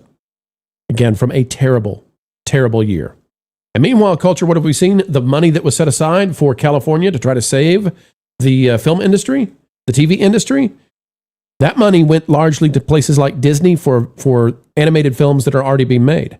So everywhere you look in California, it is just a state that is being run in the most corrupt manner possible. And I don't see any. We are now, I think, 5 to 10 years away from total California collapse. And that would be terrible because if you think about it, California is, I think, the 6th or 7th largest contributor to domestic product of any nation. Yeah, that's moving. That's not going away though. Culture, it's moving to the other states. They've run it off. Well, they have, and they've lost. Well, I mean, I think I've mentioned before, Chevron. They pushed a lot of oil companies out of business. They've relocated refineries elsewhere. They don't produce enough fuel on the West Coast to provide fuel for aviation across the 3 states of Washington, Oregon, and California. So they have real issues, and it all comes down to over-regulation, over-taxation, and just terrible corruption. I mean, how many miles of high-speed rail do you have in California right now, Carol? I mean, lots of it, right? You have billions of dollars for high-speed rail. Oh, yeah. I don't know anything about high-speed rail, so I'm a bad. Neither do they, Caro. Don't worry about it. Yeah, but I mean, right now, I mean, technically, I guess California's listed as still listed as the fourth largest economy in the world, and that's at about $4.3 trillion with a T. That's a lot of money. But that was being driven by one, Silicon Valley, and two, entertainment. Yeah. What has happened to Silicon Valley? They're failing out. Listen, SpaceX is in the lead. Yeah. SpaceX left and went to Texas, Tennessee. Yep. The largest supercomputer in the world is not located in Silicon Valley. It's not anywhere near San Mateo. It's not near San Francisco. It's located in Memphis. Right. And where did Oracle go, Pro? Tennessee as well. Where did Ellison's Oracle go? Right. Where's so everybody going to go? Where's Warner Brothers going to go? So everybody's out of leaving California. And what is the result? Folks, what we've just told you. The population is in complete decline. Meanwhile, homelessness is on the rise. And this is going to be painful. It's going to be painful, but I just wanted to take this chance to do this one because we talk about the studios, we talk about entertainment, and we don't talk about the people. Because when the jobs leave, the people sometimes can't leave. There's an exodus for sure, but some people just get left behind. They can't afford to make the move, and then they're out on the streets. And it's very unfortunate. And then homelessness is on the rise. Drug use will be on the rise. Crime will be on the rise. And it's such an unfortunate and unnecessary thing, and California is such a beautiful state. We hope it gets fixed soon, but I don't see any possibility because what happened in California is that they created a system where they can no longer be corrected because of all of these crazy election things. Yep. There's no corrective measure, so they can't pick somebody to fix it, Caro. They're stuck with this ostensibly forever, but the feds will step in. Well, they have other issues too, like with their education system, because I think California is still got correct me if I'm wrong, but I think they still have that law in place where if teachers think that it has something to do with like your child and if they're in transitioning, and they're like at a point where if the teacher hears that a child wants to transition and the parents don't want them to, like the teachers can take the kids away from the parents. Or not the teachers, but they can facilitate the children being removed. Is that still a thing? So my understanding is places like California, yes, and places like Washington, Oregon, and all of Canada. If you go against the state in raising your kids, if you have a different belief, if you have a traditional belief, look out if the kid doesn't like that because the state can come in and say, nope, you're not raising your kid this way. Yeah, they got all kinds of crazy things going on there. They're not taking care of their environment. We talked earlier about like how part of it caught on fire. They're not taking care of their youth in a way that's healthy. They're everything is inflated out the wazoo, and then I think it's just tragic because I've only been to California once, and it was just when I was in a layover, and I thought it was really beautiful. And just seeing a beautiful place like just go down the slump like this is really sad. The weather is great. The political climate is not. Culture, final word. Look, I mean, this is a tale of the tape. When you have over-regulation and over-taxation and too many public services that are offered for free to people who are not providing for the general public, you have failed states. California, New York, and several other places are about to experience that.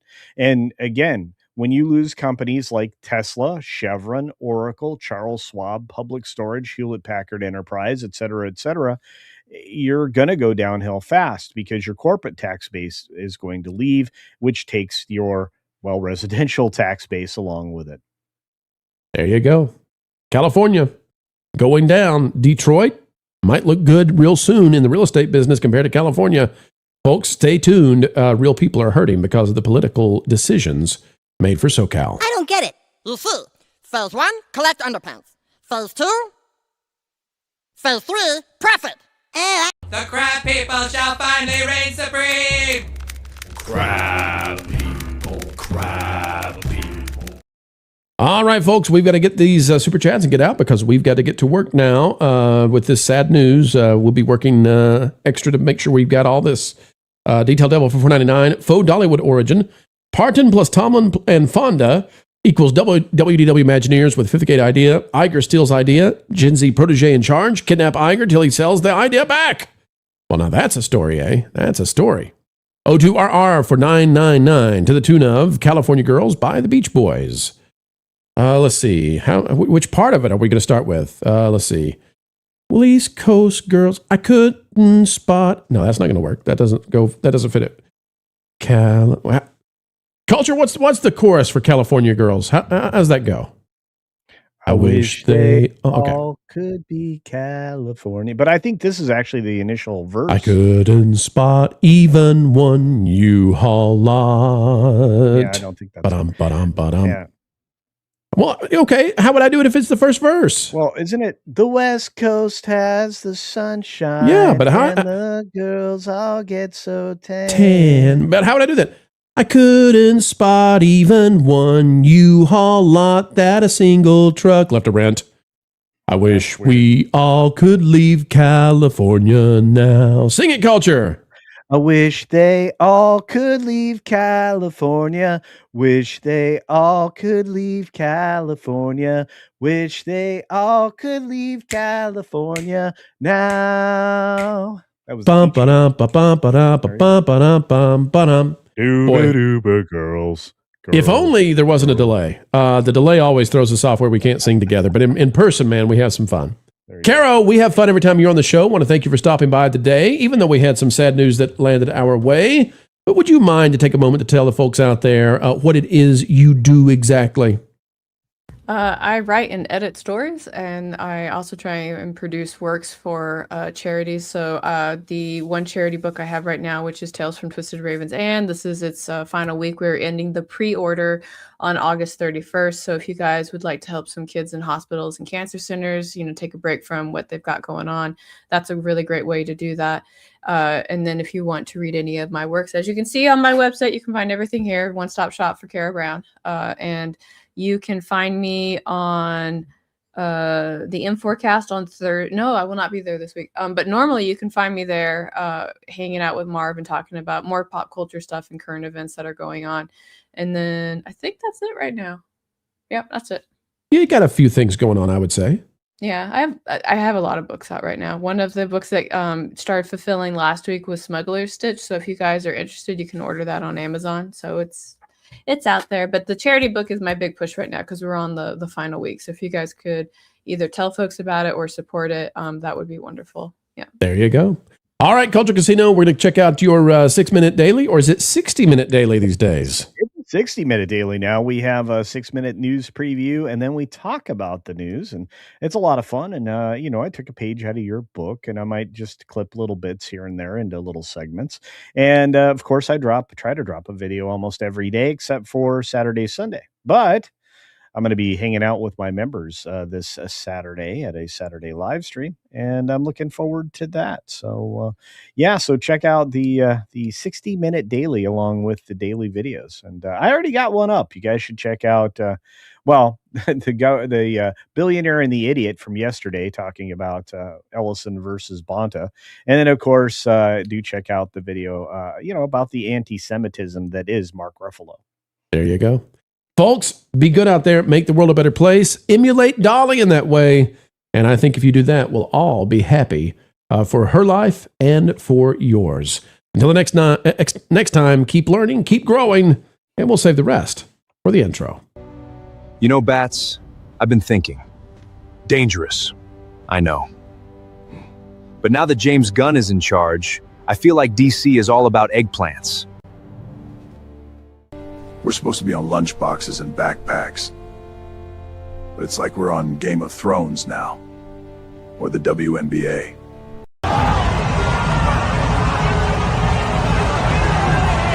Okay, honestly, we're not as bad as them.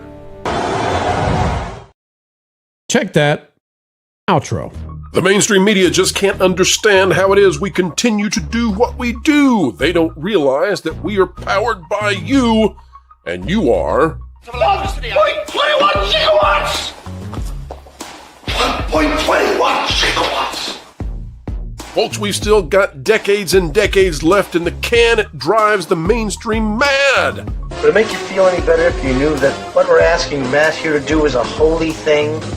You see, We're on a mission from God. We're on a mission from God. Now you're gonna put me right back in the joint. They're not gonna catch us. We're on a mission from God. So, folks, as we always say as we end each and every show here, and we mean it, keep learning, keep growing, and as always, keep having fun.